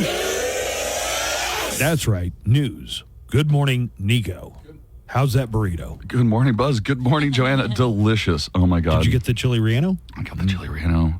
I don't know what I could just live on those. I don't like chili rellenos like on a plate, like when it's like part of a Mexican plate or something like that. But the burritos, when it's in the burrito, In burrito form, it's delicious, right? with the beans. I'm the same. I like them. I like the plate kind as well. I'm a big chili relleno fan. We have a question in our app chat from Kevin. He says, "Am I going old and senile, or did you guys address the code, our code for the hour?" No, we definitely said it. We definitely said it. Yes. Twice. Yeah, we said it and then repeated it. So would we be breaking any rules if you repeated it now, since somebody said they didn't hear it? I have no idea if we would be breaking rules. But I think what happened is that immediately after the code, you brought up a neckline call. So it we didn't really have a lot of time to talk about it. Yeah. I mean, I could say it again. All right.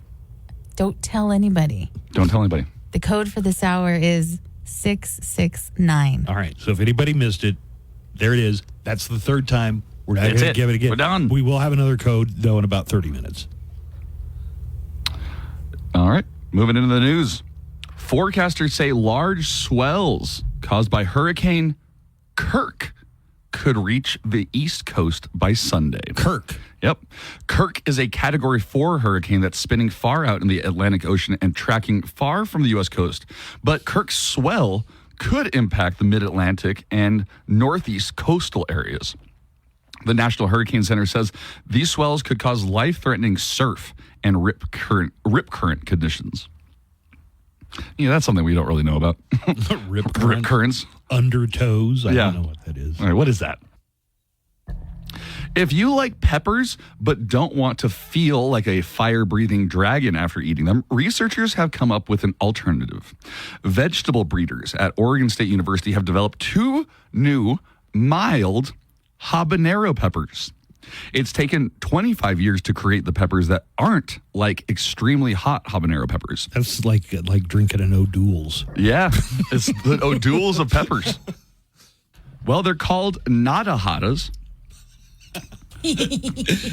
And they should have called it Gringo Wingos. Nadahada and Mild Thing. They're described as having unique fruity and floral fragrances and flavors, but lower heat levels. An accidental crossbreed helped create the peppers. The seeds are expected to be available at farmers markets starting next year, so home gardeners can grow them as well.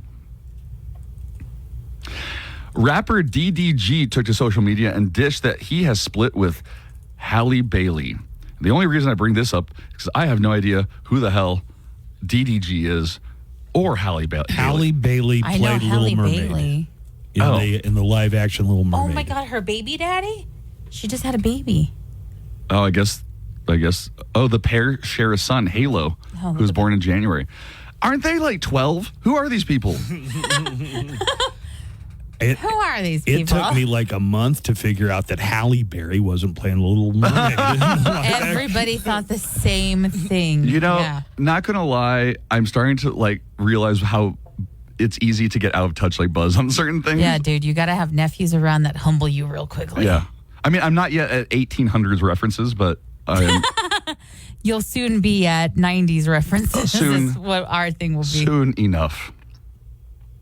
Yesterday was National Boyfriend Day, and Taylor Swift gave a subtle nod to her BF, Travis Kelce, on social media. Do you remember when it was Taylor and Taylor? Swift and Lautner?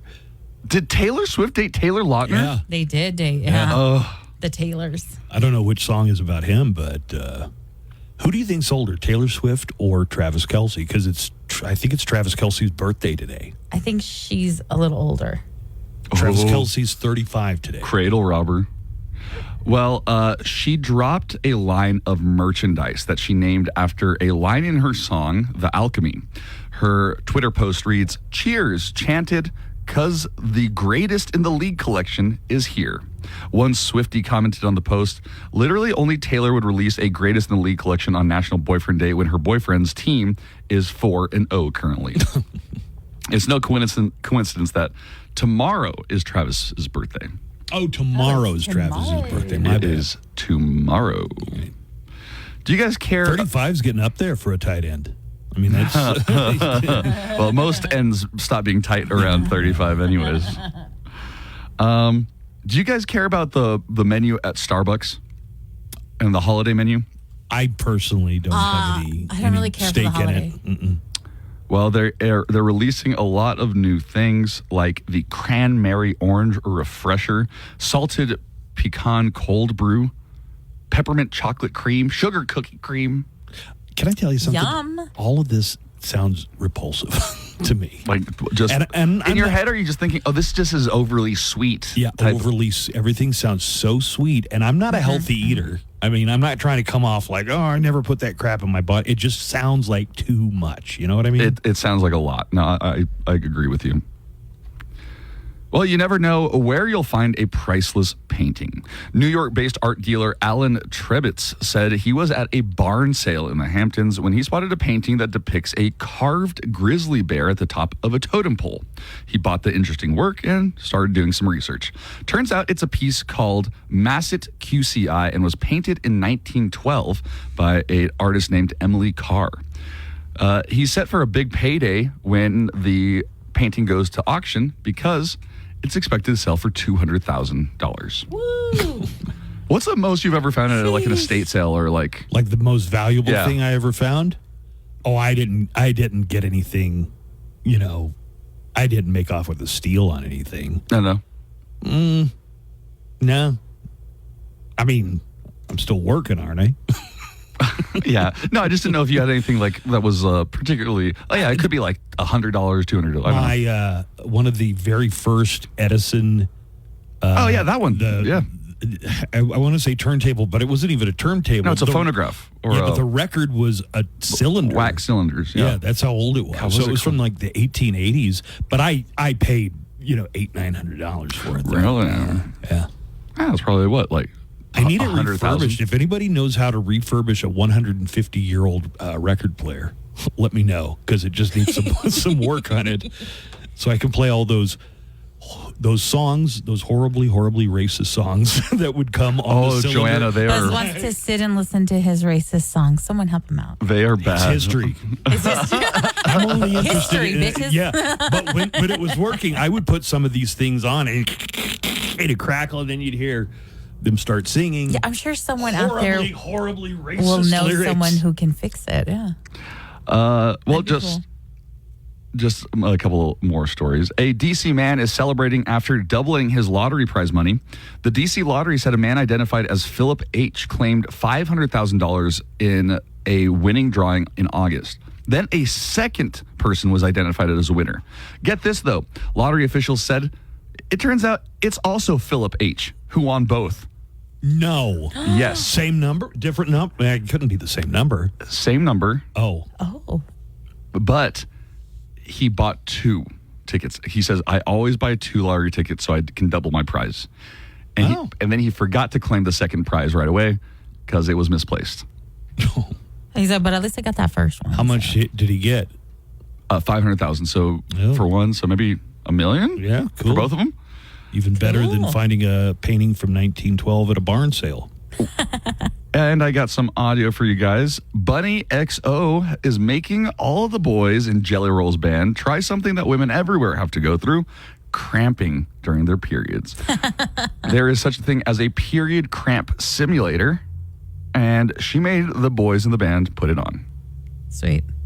Period cramp simulator. That one kind of hurts.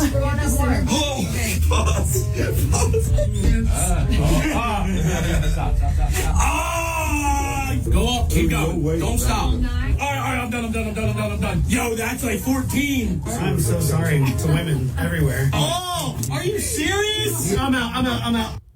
No. Do you think period cramps can be that bad, Buzz? It's terrible. I shudder to even think about answering that question. Remember that day I was telling you about my cramps, Buzz, and you were all uncomfortable? Stop it. No more. I don't want to hear that stuff. I'm sure they're really bad. Should we get a cramp simulator, Yeah, Joanna, we and should. try it on Buzz and me? Well, I don't know. What's something that men normally go through that women don't understand? Yeah, what do it you feels guys, what would you say? Is there a blue ball simulator? What's the stone? Like they used to have to go in. Kidney stone? No, it's in your penis, man.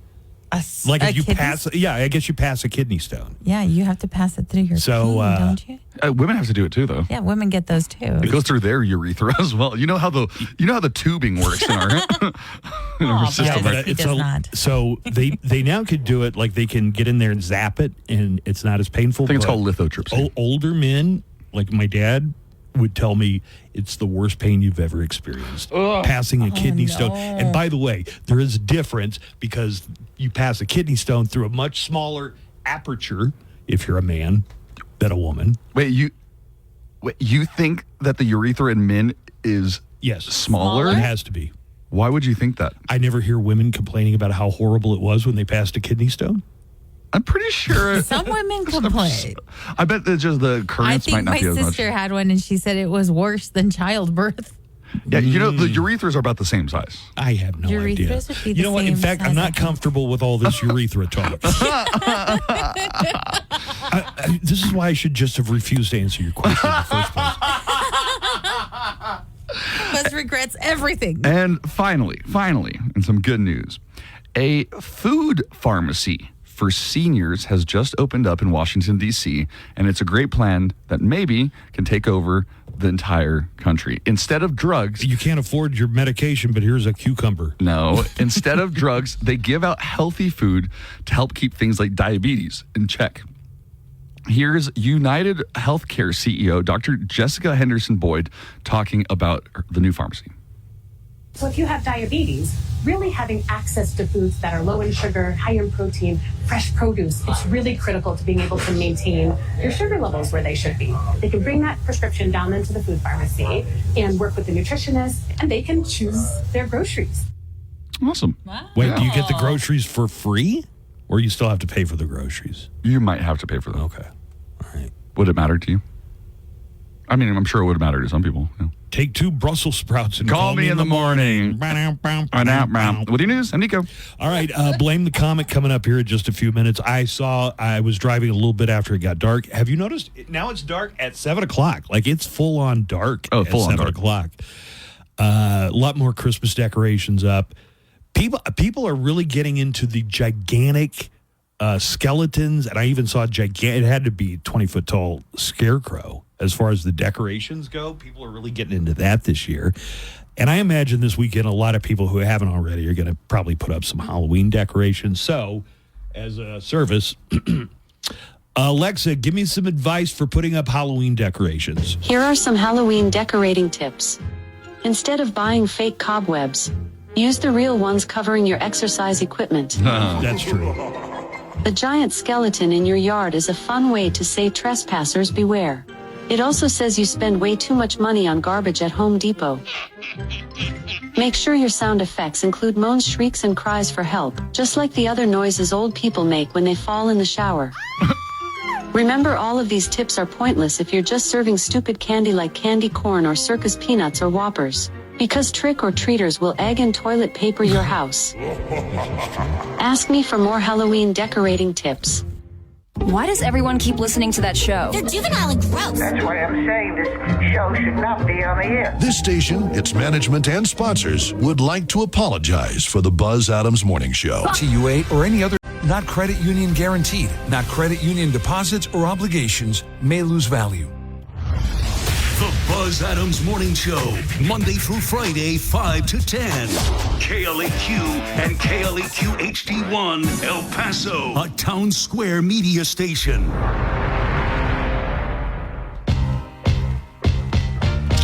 Comic strip this weekend, Blame the Comic is headlining, and Blame is in the studio along with little Daryl. Go out and see, what do we got? 2 shows on Saturday, but 1 show tonight and Sunday? I think, is it 1 show tonight, Gibbs? I think. Yeah, 1 show tonight, two Saturday, and then 1 on Sunday. Okay. All right, very good. Blame, is from Houston. And other than just going through the airport, and never leaving the airport, I got my first real Houston experience a couple of weeks ago. I went up there with my Congratulations, boss. man. Congratulations. Yeah, Houston's bigger than Dallas. Yes, it is. It is. Yes, it is. And we're better than Dallas. Let's just put that out there. Up to date, I would say. Well, y'all need to fix your roads. They look like they're kind of cracked and in need of repair. Now the roads, those been there since 71, and with no repair. Montrose is the worst. Oh. Yeah. Nico lived in Houston. What you know about Montrose? Nah, it's also the gay neighborhood. There were a lot of restaurants on the road all the time. Let's not get canceled this morning. No, Houston, they've got all the major sport. I mean, they might even be close to Chicago by now. Like as far as the size cities, the population's got to be close. Fourth largest. I heard we moved to 3 a couple years ago. Yeah, I think so. Back and forth. Maybe the people leaving, coming in, but we 3, 4. Yeah. Well, then you're not even in county like Katy and Kingswood, and all the the metroplex that Pearlands. Yeah. They not. Yeah, we got a lot of outskirts, as they call them. What's the best thing about Houston? I mean, I don't know if anybody's ever asked you that question. The food. What's the best For thing? me, the food and all the drinks. Like Sunday Fun Day is a real holiday in Houston. Yeah? Yeah. And what do people do on Sunday Fun Day? Well, they wake up, they skip church. Nobody have time Day for that. parties, you know what I mean? Day parties. We have live clubs with pools in the middle of the club. Pools in the middle of the club? Of course, nobody getting in. No. But it's there for scenery. Just in case. Yeah, just in case. It's just for the flex, for the turn up.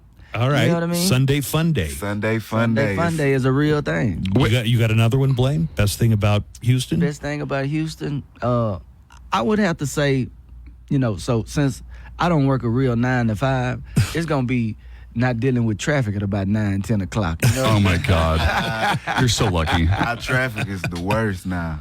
It's like all day. What's the worst thing about Houston? Worst thing about Houston. The traffic. I'll start you. Humidity. Even again, it was September, and it was still like, God, it's 11 o'clock at night. I'm sweating like a bull. Listen, that's detox. That's detox for you, man. Detox is always after good. Sunday Fun Day? After Sunday Fun Day. But the best part about the sweating is everybody's doing it. Like, I don't feel out of place if I just let my sweat drop. No, I look like everybody else. This guy would sweat if you put him in a refrigerator. He would still be sweating. I sweat like a big person myself. And I weigh no more than 148. I just went to the doctor. Damn, I'm still sweating. Yeah, I'm 150. But the worst things about Houston, I would just say, man, is when the power go out during hurricane season. Hurricane season, man, that can be like this last Hurricane Barrel. We was out of power for like 7 days. Yeah. You know what I mean? So that was a big story. Yeah, man. Did that affect both of you? Yeah. We got kids. So I got like 2-year-old twins, a 5-year-old, a wife. So it's really nothing at the house for me, but I got to be there anyway. Now, I was talking like to my Uber drivers or cab drivers or whatever, and they were talking about all the food they had to throw out, and they were trying to eat all the food and do anything they could to preserve the food. Generators on deck, man. Listen, it was bad because you could see the frustration on the people's face when they went to Home Depot and Lowe's. They saw all them fans sitting out there with no power to plug them up. It was bad, man. I ain't lying. This one Hispanic lady said, "Oh my God, I am just sweating in my apartment."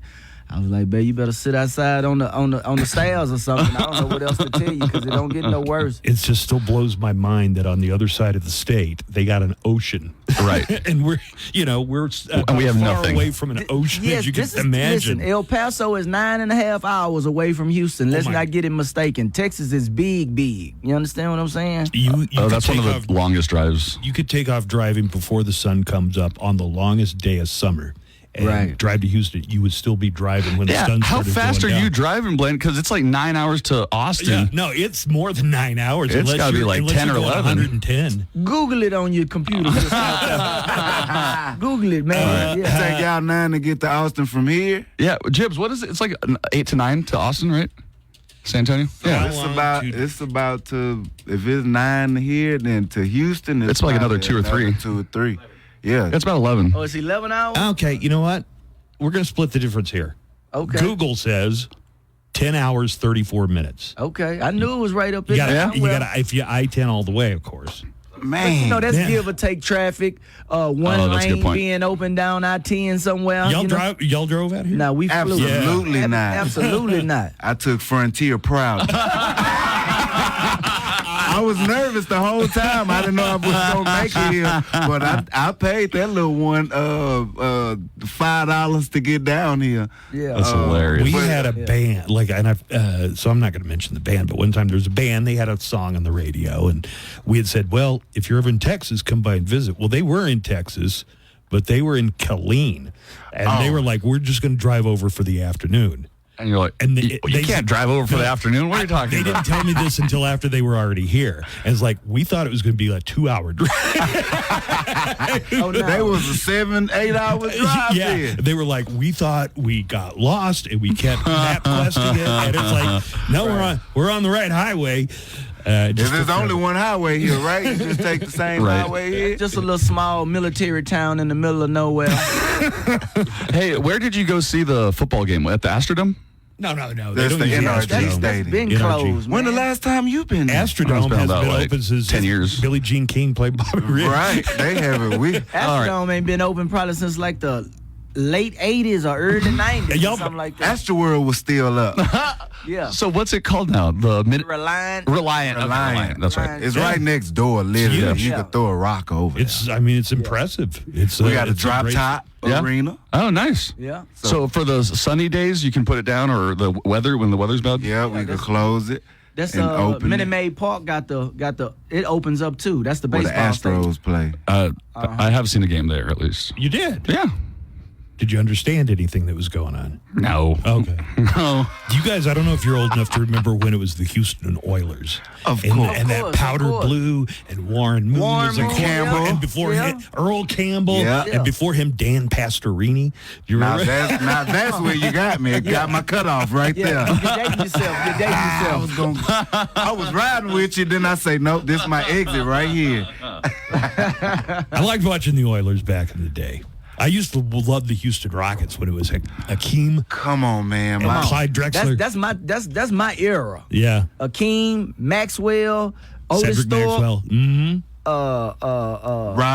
Robert Ory. Big Game Bob. Yeah, Bob Sam Ory. Cassell. Got his first two of 80 rings with the Robert Ory. They'd trade him to a team, and then that team would win the championship. And Robert would hit those. He got a 3-point shot, and he's almost 7 foot tall, and he takes these shots from way outside the 3-point arc, and always hits them right when he needed to. And he averaged like 6 points a game. But the main shot was the biggest one, so nobody cared. He should get in the Hall of Fame.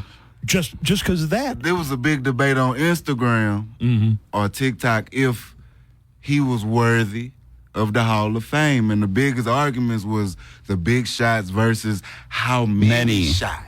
That's a good point. He was a reliable player. He was a good rebounder. He hit him when it mattered. Oh my God, it was just incredible the way that he was so clutch. I just don't know if he get in the whole Hall of Fame for the clutches.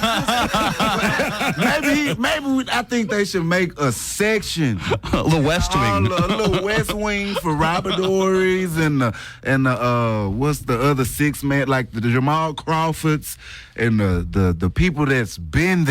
Yeah, he was usually a 6-man. That's right. Right, the 6, but you can't give him the whole Hall of Fame, but you can give him a piece. Just a jacket or something. I mean, a lot of pitchers get into the Major League Baseball Hall of Fame. None of them ever hit a home run. So I'm mad about Pete Rose didn't get in there before he left. We could talk about that. Joanna, am I up against a break, or can we talk about Pete Rose? You can talk about it all you want. I thought, they need to ban him for 10 years or whatever. Not indefinitely. But not for life. Not for life. Well, he broke the rules. Yeah, but he also never bet against his own team. It was only what I'm saying. If I'm betting to win, right? Yeah.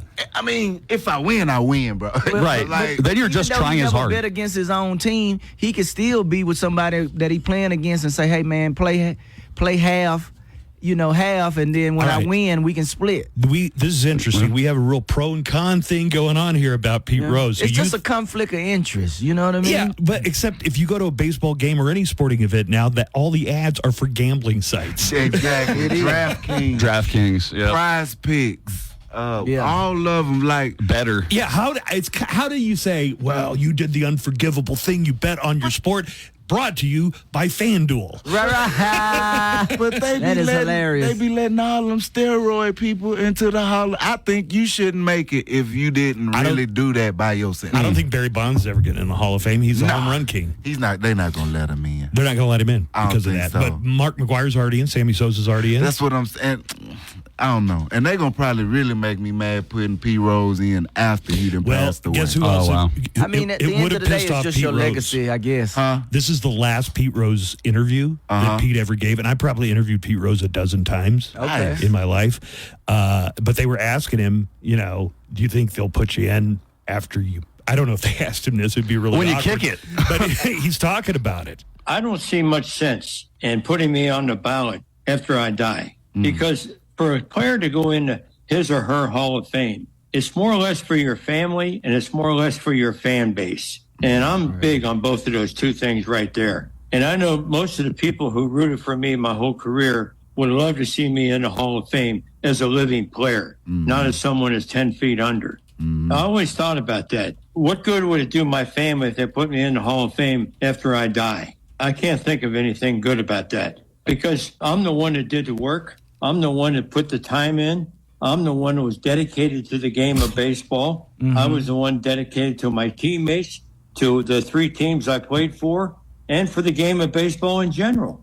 I tried to sell the game for my 24 years as a Major League Baseball. Now, some people might be listening to this and they don't know, Pete Rose and everything he did. He's not lying about any of that. Nah, it might sound like he's boasting, but it's true. To the saying of, give us our flowers while we here. You know what I mean? I can't appreciate my flowers when I'm dead and gone. You know what I mean? And he gave himself an extra 4 feet. From 6 feet to 10 feet. He said that when I'm 10 feet under. Damn, Pete. By going out there every day and busting my ass and trying to entertain the people. And I wish every player, really, I do. I wish every player approached the game of baseball the way I approached it when I played. And there's certainly a lot of them that do today. But unfortunately, not all of them do. And I wish they all played the same way that I played or the same way that Willie played. He kind of turned into a bitter old man. Pete said, you know what, damn the rules, man. The corporate organization don't give a damn about how much money, how much money I'm making if they can trade me. So let me go and make my money. Let me take control of my financial career while I can. You know what I mean? That's what I got from that. He wasn't just a player. He was a player manager. Oh, wow. When all the gambling stuff happened. So he was a manager of the Reds when that happened. I got to show you this from the 1970. This is the All-Star game. The All-Star game. Okay. And Pete Rose levels Ray Fosse at the plate. Look at this. He's headed right ahead for home. Stood between Rose and a National League win. Boom!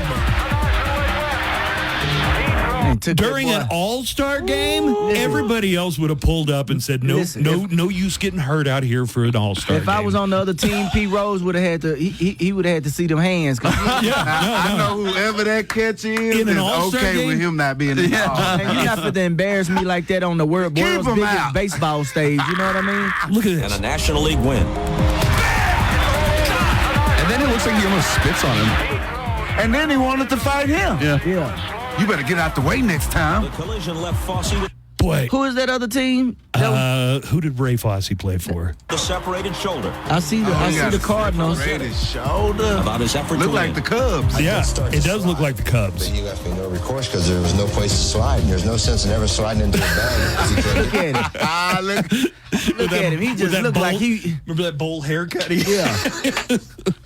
He looked like Mo he from the lived Three a wild Stooges. life. He played, Ray Fosse played for Oakland Athletics, Seattle Mariners, and Milwaukee Brewers.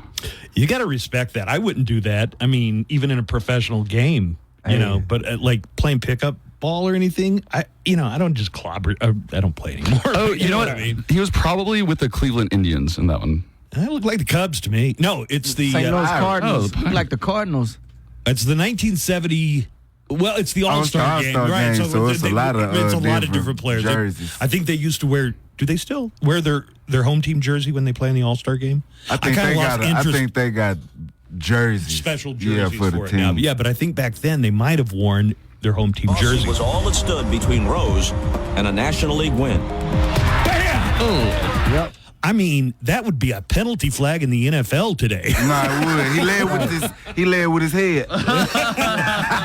Targeting. That's targeting. That was definitely They targeting. need to throw yellow flags like football. That would be hilarious. Unnecessary roughness. Pete Rose. Roughing the catcher. Blame the Comic is at the El Paso Comic Strip. Also, we have Little Daryl here with us today. Little Daryl, it sounds like you're also from Houston. Yeah, well, you could tell from the heavy accent. I mean, you knew so much about Houston. Well, too. yes, I'm born and raised. But you said your country. It is. No, I am country.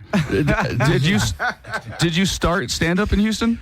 I did about 2012, and I was pretty much a renegade for 2 years. I didn't even know the comedy scene where it was or any comics. I was just doing my own thing, like different graduation parties and wedding events. Didn't even know. Did you do open mics? I didn't even know what open mics was. Everybody, you got to start off with open mics, man. Open But that's mics when I met different people is at the open mics. Let's come back and talk to Blame. So Blame's been in the comedy game for like 20 years. 20 plus years. So we're going to find out about your career. And Okay. I think you won a contest. You got to go tour the country, right? Okay. Yeah, we'll talk about all that. Of Coming. course. You telling him And some stuff. I'm glad we finally talked because y'all kind of had me lost with these sports, man.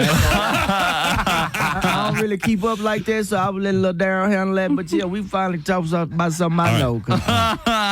Blame the Comic. Don't blame the When game. we gonna Blame get the to some comic. jokes or some comedy? Yeah. We'll get to that coming up in just a few minutes. More of the Buzz Adams Morning Show's on the way right after this. Hey, it's Daniel Paulus. I'll be along starting at 3 with everything from Aerosmith to Nirvana to... Shop Macy's VIP sale going on now. Use your coupon or Macy's card and take an extra 30% off the latest fall trends from designers that rarely go on sale.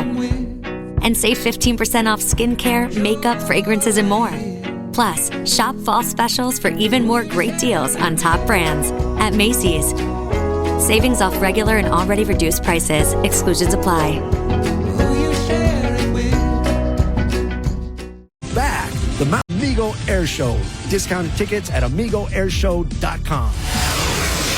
Let us be your soundtrack to fall while you're cruising around in your turtleneck with your pumpkin spice looking for a spirit Halloween and putting up Christmas decorations.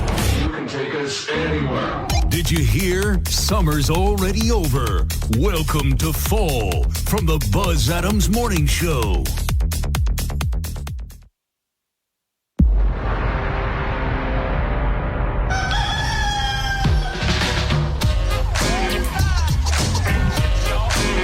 Blame the Comic has been doing stand-up for over 20 years now. How long have you been coming to El Paso for? Oh, man, I want to say I've been coming to El Paso, I want to say at least 2016. I had to go back and look at some of my old calendars, but I want to say at least about 2 or 3 years before I had my son. So about 2015, 2016. I remember when your son was born. Yeah, 2017, my son was born. Yeah. When you started out, how long did it take before you were going out of town and going in? You know, how long did it take you to go from an opener to the headliner? It took a while for me. You know what I mean? I'm not gonna lie. It took a while. I want to say I didn't probably start headlining until, well. So it's a spectrum on that. You know what I mean? You could be the last at a comedy show that's not at a comedy club and be considered the headliner. You know what I mean? So it's just kind of like when you put time in and how much time you got on stage and you comfortable, because to be a headliner, you need like 45 minutes to an hour. But of that 45 minutes or an hour, how much is that strong? So if you ain't got a strong 45 minutes to an hour, then you still consider the feature. So it just kind of depends on where you fall amongst the ranks amongst your peers. So if you got somebody with a bigger name that's been doing it longer than you, then obviously they're going to be the headliner. Or if they got, more of a name than you, they're going to be the headliner. But that don't necessarily mean that they're stronger than you. So I've been headlining a couple of years now. Did you start in Houston? I did. Started in Houston. I want to say at this place called the Mercury Room, which is like downtown Houston, man. Oh, wow.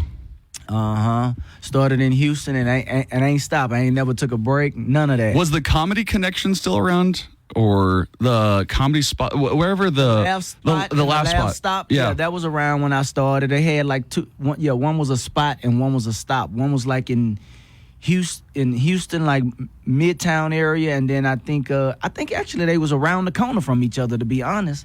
Because Houston, I mean, has a really famous comedy scene. If you are It's got a famous strip club scene, too. Well, What you know about that? What you know about that? I just heard people talking about it. Apparently, even for such a large city, Houston has an abundance of strip clubs. Right. Well, you got to be able to. Houston is spread out, So spread you out. have to accommodate each side of town. Right. So it's gonna be, we got a strip club on the east, got to give one to the west. Hey, Joanna reminded me. But if you were a Bill Hicks fan or a Sam Kinison or Andy Huggins fan, you would have seen them in. Still an Andy Huggins I know, I'm fan. still an Andy Huggins fan. Yeah, he's like one of the oldest comics, I think. Professional headliner And still. shout out to Andy Huggins, man. Funny as hell, Yeah. man. He just had his Dry Bar special, I think, released this year. I guess a Houston legend. Yeah, I just did a show with Andy Huggins. One of his jokes was, he said, the life expectancy of a man is 75 years old. And, they said a woman's expectancy is 80 years old, and I'm 74. And he was like, I feel if I go ahead and transition, I should get another 6 years out. I wanted to get a couple of phone calls, but Joanna reminded me we can't delay this too long. Oh, yeah. Joanna's going to give you the cash code. Cash code. So make sure you're paying attention. Everybody listening, if you're into the cash codes, this is when we're doing it. All right, Joanna, cash code for the 9 o'clock hour. Your cash code for this hour is 527. 527. Can I play? Yeah, sure. 527. Tell Blame how to play. What do you do with the cash code? Once You're you going have to open up that KLAQ mobile app and then tap on the money bag icon labeled Win Cash. Scroll down to put your cash codes in at the appropriate times. All right. Say it one more time. Just repeat it one more time. The cash code for this hour. The cash code is 527. 527. Good morning, Buzz of the Morning Show. This is Donald J. Trump calling in. I didn't sleep very much last night. I hardly slept at all. But that's okay. I stayed up binge watching this amazing show. I found I couldn't stop watching it. The show is called The Politically Correct Neighborhood of Mr. George. And the show is just amazing buzz. It really is. The best part is where Nico is riding a unicorn that is pooping out a rainbow. Just pure genius. We need more shows like this. You want to explain to everybody what Donald Trump is talking about there? Sure. I was cast as the lead in a little short I did about 8 years ago, and it was like with CGI, and I played like a Mr. Rogers, but I was supposed to be like a racist Mr. Rogers, and like, wow, yeah. Anyways, there was a lot of CGI on it. There's a unicorn that I ride for a little bit, which was awkward to do. In green screen. It's on Amazon Prime. About the thing you was in. Yeah, it's something. It's on Amazon Prime. Okay. We have I almost want nobody to go see it because. You say he was pooping what? Rainbows? Rainbows, yeah. Huh. But also at the time, I assume you guys have acted since comedy or done some. I mean, you act for your sketches and stuff. I got a movie on Tubi right now. Yeah. Nice. So what's it called? H-Town. Okay. When I got the script, all about Helena, Montana, I'll bet. H-Town, Helena, Montana, right? Yeah. When I got the script, the director said, "All right, I want you to make it your own." Right. I had no idea what the hell that meant. Improv. Right, yeah, pretty much. I was like, well, these are your words. I can't change your words. So a lot. I know now in retrospect, I should have changed a lot of the words. Because usually when you read somebody else's words, you're like, this don't make no damn sense. It did not make damn sense. And I still said him as the way that he wrote it. And I kind of regret. Okay. That's why it's called acting. Right. That's the acting part is that you're saying something that you didn't think up. Didn't get it. You got to get out your element. Yeah. What is up, my show? It is Wrestler Guy. Wrestler Guy. You guys are doing well. Okay. Friday, man. Yeah, it is. Buzz, you were saying Blaine the comic was going to be there, or is there in the studio. At first, I heard Blame the comic. That's right. Yeah, that's what you heard. It is like, don't blame the me. First time. I was like, dang, Nico, what did you do? But no, now that I heard it better, I was like, oh, okay, you're saying Blaine, not Blaine. No. Okay, that makes a lot more sense Wrestler now. guy. But dang, Nico, what did you do? Right. You guys have a good morning. I get dragged into this. No, I was saying blame the comic. Yeah, it's blame. If I said blame, I messed like up. don't blame me. That gets it confused all the time. It's blame the comic. I took the name from my grandfather, who I used to break all his things, and he would as blame a child. you for it? He would blame me, and then there was times when I wouldn't show up to his house for months at a time. And as soon as I showed up, he was like, "Hey, this was broke. When the last time you been over here?" Yeah, so that's how I came up with the name. I never knew that. I love the Houston comics because we get to meet them a lot. But Houston is so big; it's almost there's different scenes, right? Yeah. There's we actually got like 4 comedy clubs now. 4 comedy clubs, right? The Riot, you got the Improv, Secret Group, Punchline, and Punchline, right? Yeah. But before it was just kind of the Improv for a long time, and then and the laugh stops and spots. Yep. Joke Joint was there for a little while. Joke. Our comedy club name's hilarious, like the Chuckle Hut. I And think we got one on the horizon called Smiles. What did he say he was gonna name it, Lil Darryl? The one we did in Humble. The guy said he was opening up a comedy club. All Smiles. Yeah. So it's another one getting ready to open, All Smiles, and then we had another one called the Laugh Lounge, but it's no longer there. so you could start in Houston, Buzz, and not even know the other comics on the other side of town. Nah, for real, it's comics pop. If you don't go to the local open mics, like on the regular, you could be a month removed and come back and see like 5 new comics. And there's so many comics nowadays. That's what I hate about social media too. Everybody who has a Instagram or a Facebook page, TikTok. As soon as they get online, the first thing they want to become is a comedian. They don't want to be They don't want to be a magician. They don't want to be Jibs, you listening? A juggler. This is my guy Jibs, who happens to be a magician. A comedy magician. He's part comedian, part magician. And when I asked him what that meant, he said, "I get paid more." Yeah, that was a flex. All right, so I was reading an interview that you'd given. So you said, I know a guy who has 3 million followers on Facebook, and he goes around the country getting $5,000 to $10,000 performing for the weekend. Do you know who were you talking about? I don't. Country Wayne or something? It probably was Country Wayne at the time. You know what I mean? But I think it's implied there that you don't think he deserves to be getting $5,000 to $10,000. Here's the thing. Listen. Listen, I'm not gonna say Country Wayne don't deserve what he get. There's a difference between what he does online and versus what you do on stage. But he's a guy that got into comedy through the social media. You are a comedian who did some social media. So here's the thing. I always tell comics, up and coming comics, you can go to the comedy club and perform for 200 or 300 people, or you can get online and perform for 2 or 3 million people. And that was just the route he took. You understand what I'm saying? But what social media has done, whether it's been Instagram or Facebook or YouTube, it allows you to skip the line if you can go on as a fan base. You know what I mean? And so I have to say, as a person that does social media as well, it's a muscle in itself. So it's nothing to really be sneezed at, because everybody can't do it and everybody can't get a hold on it. So it's just the era that he came up in. You know what I mean? It's the next wave of comedians. And then he made it work for him, because you got a lot of people with a following who, you know what I mean, they can't even touch the stage, because stand-up comedy is his own muscle as well. Right. You know what I mean? So you're saying when he needs to exercise the stand-up muscle, sometimes that may not be as developed as the...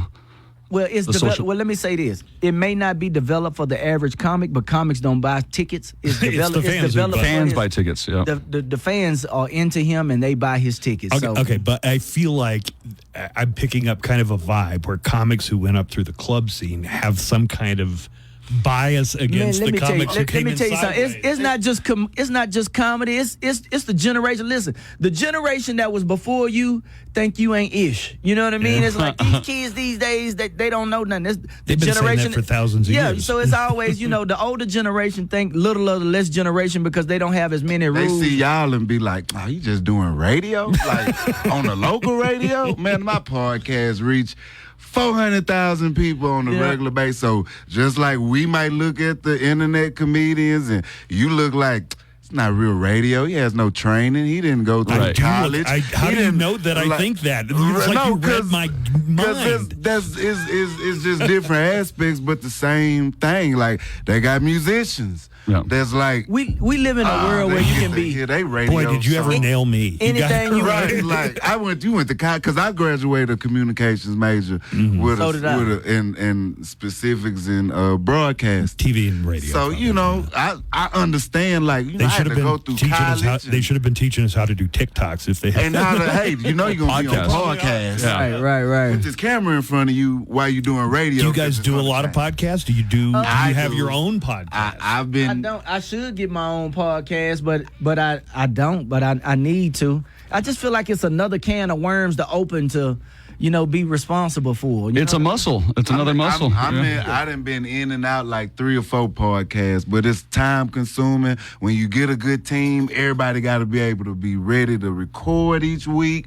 You got to have camera people. You got to have a team. Wait, like y'all have a team in here. Yeah. Most podcasts are video now. Yeah. Right. So you got to, because people want to see. Sometime. He doesn't understand this at all. We do a podcast every week with me and him, and the only way we're able to do it is right after the show when he's still here and I don't have to go anywhere and grab him. So we do it right after the show. The equipment's all here already, and we go into it. If I had to wait to call a videographer in or set up some cameras, or wait for him to come back after a break or something, it would not get done. And he hates all of it. He hates the podcast we do. He's like, "What is this? What are we doing right now?" No, but I mean the listeners like it, so I defer to their judgment, I guess. Well, yeah, I mean, that's how it is with comics. We like, damn. But I listen to the most popular podcast in the world is Joe Rogan, and I knew Joe Rogan as a really good stand-up comic. But when I listen to that podcast, it's like it makes no sense to me. Like there's no theme, there's no topic they're on. Well, it's based on celebrity and it's based on Joey Diaz inside knowledge of what's going on. Like you might get to look into a person's life or get to look into a story. That's what he doesn't get about this. So when we do ours, when we mess up on the podcast, I say keep it in because people want to hear the little things that we're doing sometimes. Go back and he wants to edit it out. Yeah, he's like, no, I got to edit this out. I was like, no, just leave it in. People want to hear that. I'm a professional. I have standards. They're very low standards, but they're standards. Lower it. You know what? You're not a professional podcaster. And that's the difference. I mean, that's the Like difference. 5 of those. Listen, let me tell you about social media. When it comes to social media, whether it's Facebook, Instagram, podcasts, people online don't have no expectations. They just want to be entertained. Mm-hmm. No expectations whatsoever. And they don't have a good attention span. So it got to be a whole bunch of, like when you be like, it's all over the place. You kind of got to be all over the place to keep their attention. Because if you own one thing too long, they be like, unless it's just a riveting conversation. Right. And that mean it got to be real messy. Yeah. Real messy. Some people, that's because now they want to give their opinion on the mess. Yeah. But you got to we hear, bam. Something else, we hear, bam. Now we over here. That's what keep people attention with not being... We're lucky we have great conversations. That's what really sells it. So, All right. Yeah. All right. Well, I think you're special too. Blame the Comic, along with Lil Daryl and Jibbs. Jibbs, yeah, are going to be performing. Jibbs as the MC. Then you're going to see Lil Daryl. And then you're going to see Blame the Comic headlining this weekend at the El Paso. You're going to have one show tonight, 2 tomorrow, and 1 on Sunday. One on Sunday. That's right, man. Go to LaughTonight.com or the ElPasoComicStrip.com for all your tickets. We had a great turnout last night, good man. Thursday night crowd? It was nice, man. Right on. Kind of. They had a couple of fundraisers in there, so it was a lot of kids in there, like between 18 and 25. But I really couldn't tell who was who, though. I ain't gonna lie. Most of the kids was sitting in the back. Well, I ain't gonna call them kids. Young adults. Young adults. They was sitting in the back, and I be a little leery about performing for young adults because they ain't really lived life yet. You know what I mean? And they'll just sit there and it's almost like doing a comedy show at a college campus. You know what I mean? You almost got to just be entertaining. You know. But no. Explain that to me a little bit more. What do you mean? So they really ain't live life. Like if you want to tell a joke about mortgage or tell a joke about having They're kids, not gonna get it. They be like, what? They more into pop culture and TMZ and all that old kind of stuff. Yeah, but it was a great show. You said it was a great show. The kids.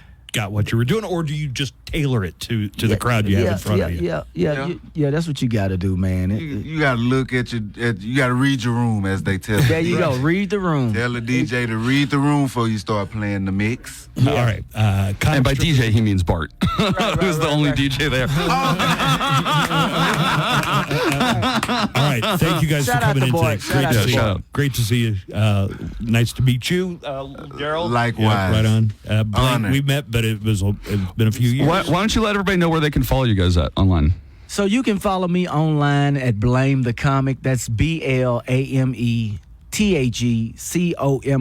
If you're on Facebook, you space those words out. Blame the Comic. If you're on Instagram, TikTok, Twitter, Threads, all that great stuff, Blame the Comic is all one word. Just put it all together and you'll find me on my social media. What is Threads? Oh my God. Threads is like Threads is like the Twitter for Facebook. I thought it meant your clothes. Nah. Well, Look at these that's threads. 1975. Yeah, probably. Threads.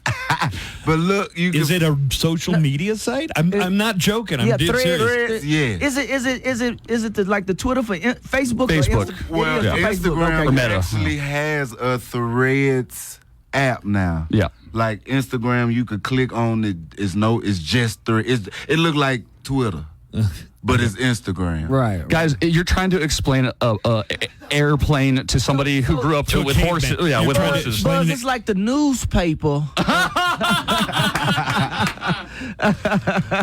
There you go. There you go. You got the newspaper / periodical where you get all your information. You know what I mean? It's like your version of the day of sitting on the toilet with the paper, except they sit on the toilet with the cell phone now And scroll instead and of scroll with your thumb instead of turning pages. All right. Thank you, guys. All We right. needed that. Thanks for coming in. Joanna, Queen of Halloween trivia coming up? Yes, All right, sir. we got that on the way, and we'll give some tickets out to the KLAQ Haunted House of Terror. Thank you, Blame. Thank you, Daryl. And go out to the comic strip this weekend and see some great comedy. Pull up. Artist interviews, Zoom music discoveries, celebrating artists' birthdays, commemorating releases, champion of all things rock.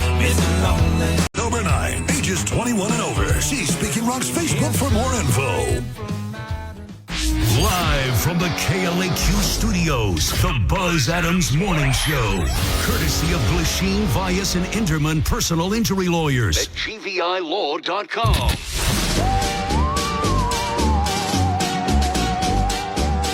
The very scary KLAQ Houses of Terror are open.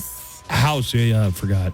I got used to it, but the one on Joe Battle, they're not going to have it after all. But we do have the original at 13900 Montana. That is the KLAQ Haunted House of Terror. Open tonight, 7 to midnight. Tomorrow, 7 to midnight. And on Sunday, 7 to 10 p.m. Get your tickets right there at the door, $25 per person. Also, you can buy an Upgrade Fast Pass.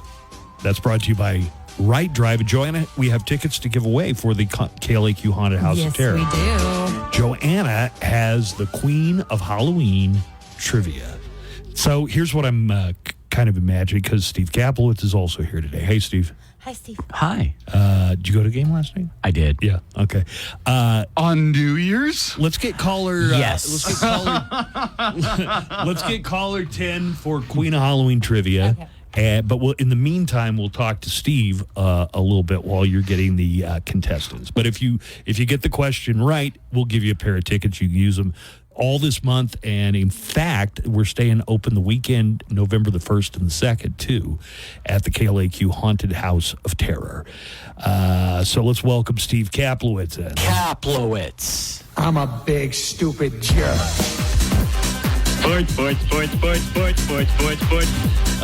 So what are you wearing? A Mets jersey? Oh, yeah, I'm a big Mets fan. You didn't know that? No, I thought it was all about the Yankees. No. No, he's a Mets. He's always been Mets. So here's the teams I root for, the losing New York teams, okay? The Mets, the Jets. Nice. Then I have the Knicks and the Rangers. So, yes. I'm wearing a Pete Alonso. We'll get to this later. Yeah. Pete Alonso saved the Mets season. All right, so I know in Chicago, if you're from North Side, you're for the Cubs. If you're from South Side, you're for the White Sox. Is that how it is with the Mets and the Yankees? For the most part, if you're from Yankees are in the Bronx. If you're from the Bronx, you're a Yankees fan. If you're from Queens, you're a Mets fan. Long Island, Mets fan.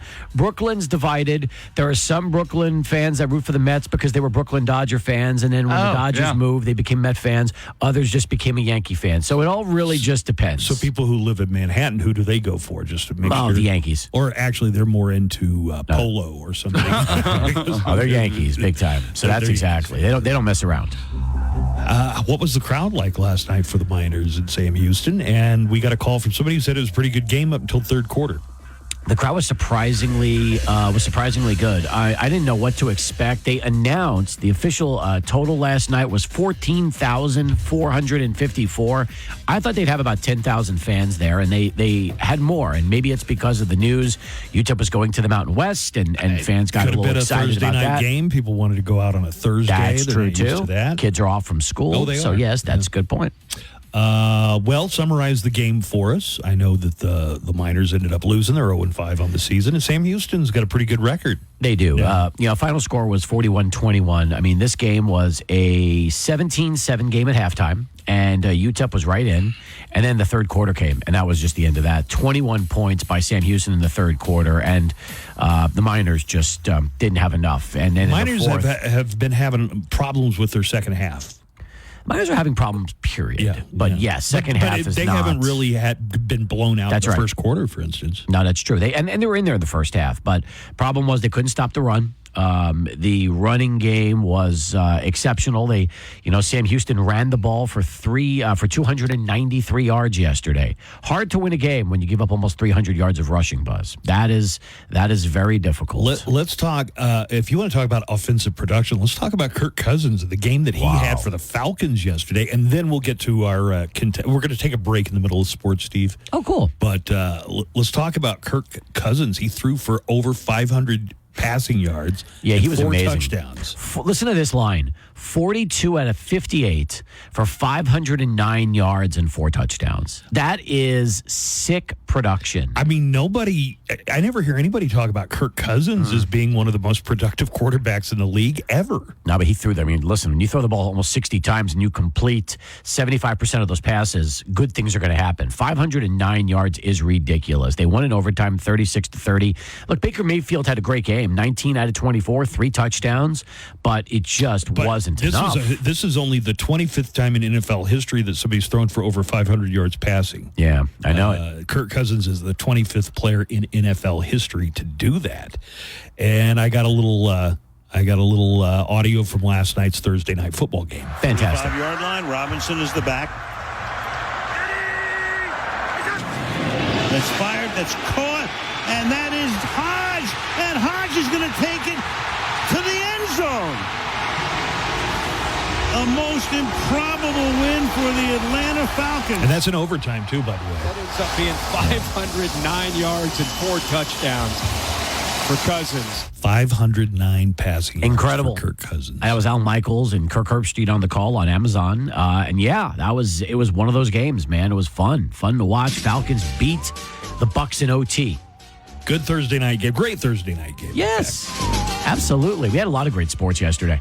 We're going to get to the baseball. We're going to get to why you're wearing the Alonzo jersey That's today. right. We have our contestants standing by for Joanna's Queen of Halloween trivia. Ooh. All right, so spooky. Ramon is on the line. Hi, Ramon. Hey, how's it going? Doing bud? good. So, Hey, ¿qué pues, Ramon? Joanna, what is the question today? Is an audio daily double, right? It is an audio Should we daily give out 4 tickets since it's an audio daily double? I think we could do that. Yeah. All right. So, Ramon, this is for 4 tickets to the Haunted House of Terror. All right. All right. Joanna is going to play a clip from a horror movie. She played it for me, and it stumped me. So, what? I can't believe it stumped you.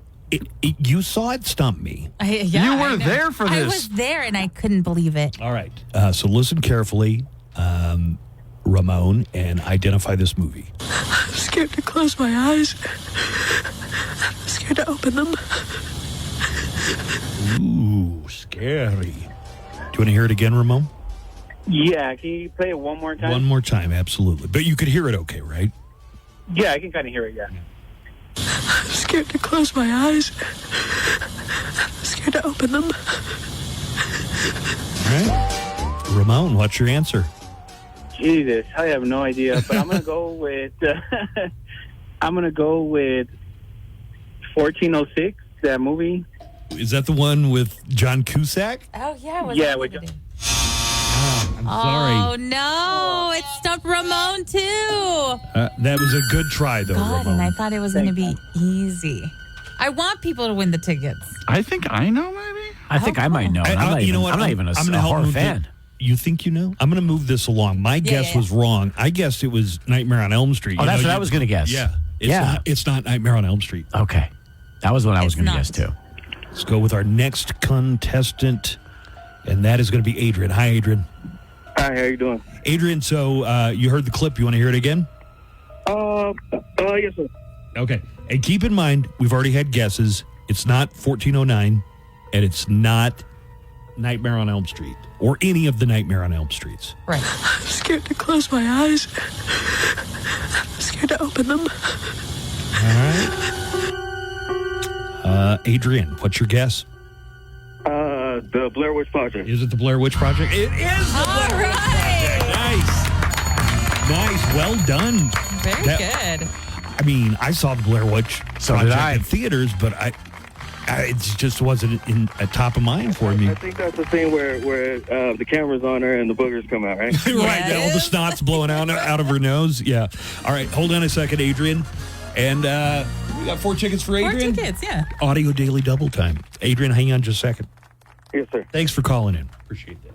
I saw the Blair Witch Project with Lou Romano. I saw it with Patty, my co-host. Patty and I went to go see it. Really? Yeah. We were in the theater. Nauseous after the movie. We were in a movie theater in Northeast at the time. It was the, what do you call that? The ones right by Cohen Stadium. Carmike. Carmike. Oh, it was Carmike. Yeah, Carmike.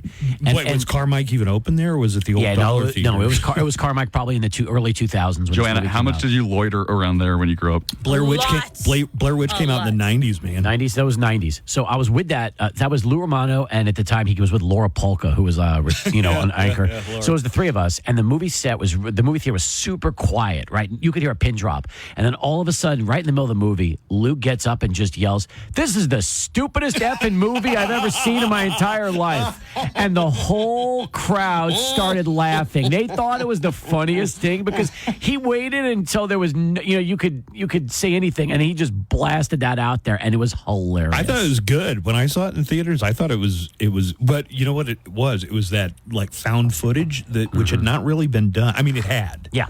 There were a couple of times it had been done before, and now, ever since Blair Witch came out, it's way overdone. Oh, I know. Paranormal Activity. But they started it. Paranormal Activity 2 through 4. Actually, wasn't was The Exorcist? No, I guess The Exorcist wasn't like not The Exorcist. What am I thinking of? The Amityville Horror. That really wasn't found footage. No. That was obviously scripted. Yeah. There was one called Cannibal Holocaust from the 70s that was supposed to be like they discovered this film and all these people got eaten. Oh my God! They arrested the director because they thought that it was a snuff film. Oh, that's terrible. You never heard that story, no. Joanna? Have you ever? Oh, she's on the phone with Adrian there, I guess.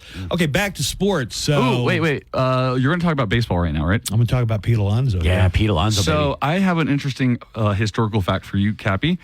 On this day, 69 years ago, in 1955, the Brooklyn Dodgers beat the New York Yankees in Game 7, which gave Jackie Robinson his only World Series win. That's right. That's a piece of history right there. The Brooklyn Dodgers lost to the Yankees quite a bit in the 50s. They lost in 56. They lost in 53. Wow. They also lost, I think, in 52 and 49 and 50, but they won in 55. So, yes. When did they move to L.A.? Right after the 57 season. Right. So it's starting in 58. They were in Los Angeles. All right, Pete Alonso, go ahead, home run for the Mets last night. Let's listen in. The pitch. Swing and a ball drilled. Right field. Freelick back. At the wall. Out of here. It's out of here. Alonso, an opposite field home run.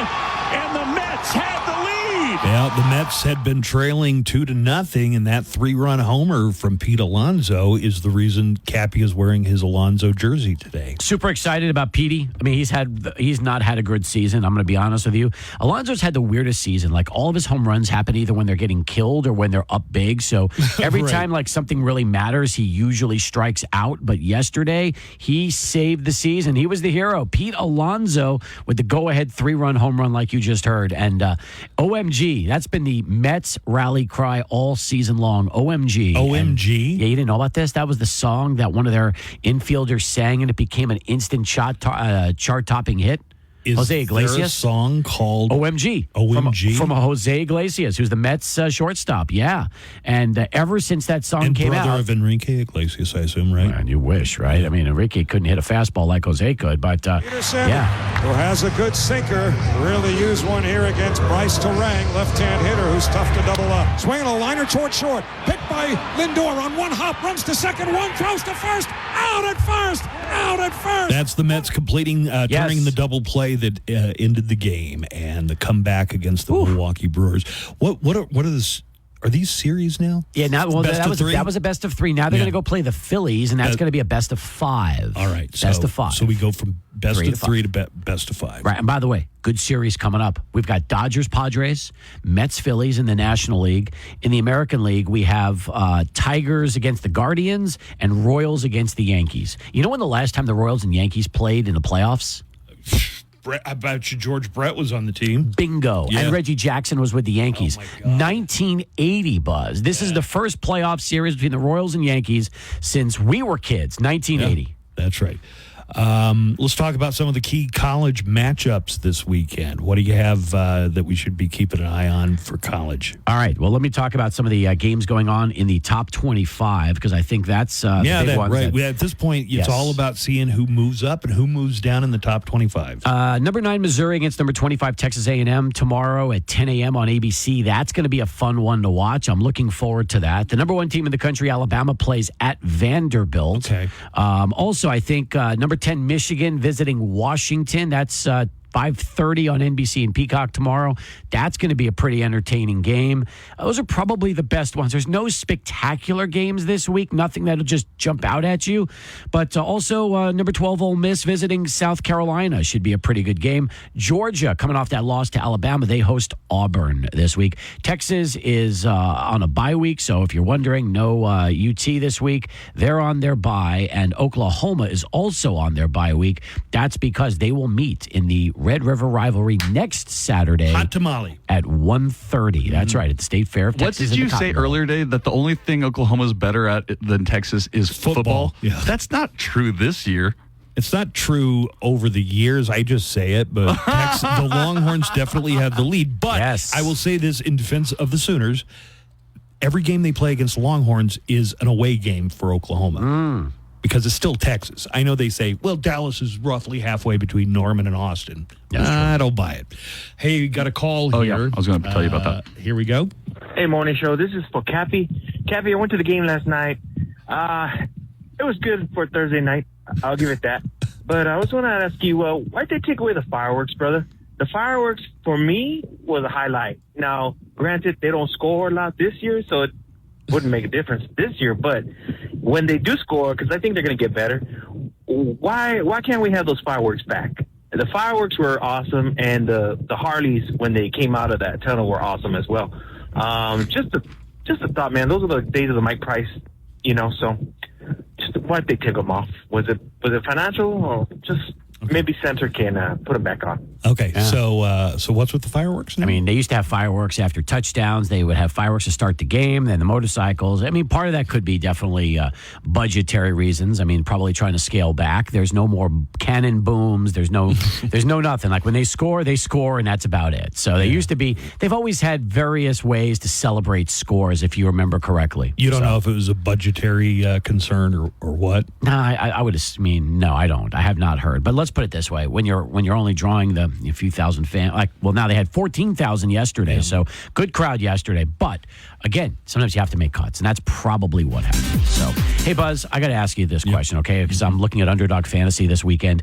I've got Major League Baseball playoffs again tomorrow. I have the NFL Sunday. I have college football tomorrow. There's a lot to choose from. Any tips on which underdog picks I should make, which sports I should go after? Baseball, college football, NFL? I would put all my money on cornhole. Jeff Gorman out of Laramie, Wyoming is really going to take it on the Ocho this weekend. Well, I love the Ocho. I'll tell you what, you know what I'm going to do? I'm going to choose all of the above. How's that? All of the above for my underdog picks. Yeah, that's right. Because, do that. Yeah, I mean, football's here. Hockey's right around the corner, too. Folks. Basketball. That's right. Basketball and, of course, everything else we've been talking about. Now, you can win up to 1,000 times your money just by choosing higher or lower on your favorite player stats like touchdowns, passing yards, and more.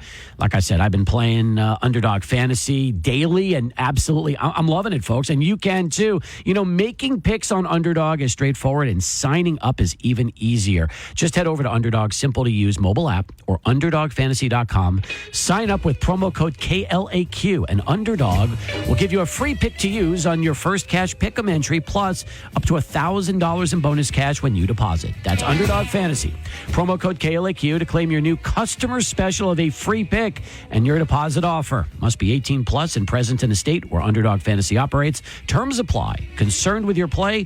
Call 1-800-GAMBLER or visit www.ncpgambling.org. All right, Cowboys play the Sunday night game against their traditional rivals, the Pittsburgh Steelers. Tune that in on KLAQ. We start with the pregame show at 5 o'clock. Thanks, everybody, for listening this week. Have a great weekend. We'll be back at it again Monday morning. We'll talk to you then. So long, everybody. Well, that's it. Show's over. What? We just started. Yeah, well, the show's over. That's the end. That's not the end. Why, yes, it is. Right. That's the end. And that's the end. That's the end. The Buzz Adams Morning Show will be back Monday morning. Hello, everybody. It's so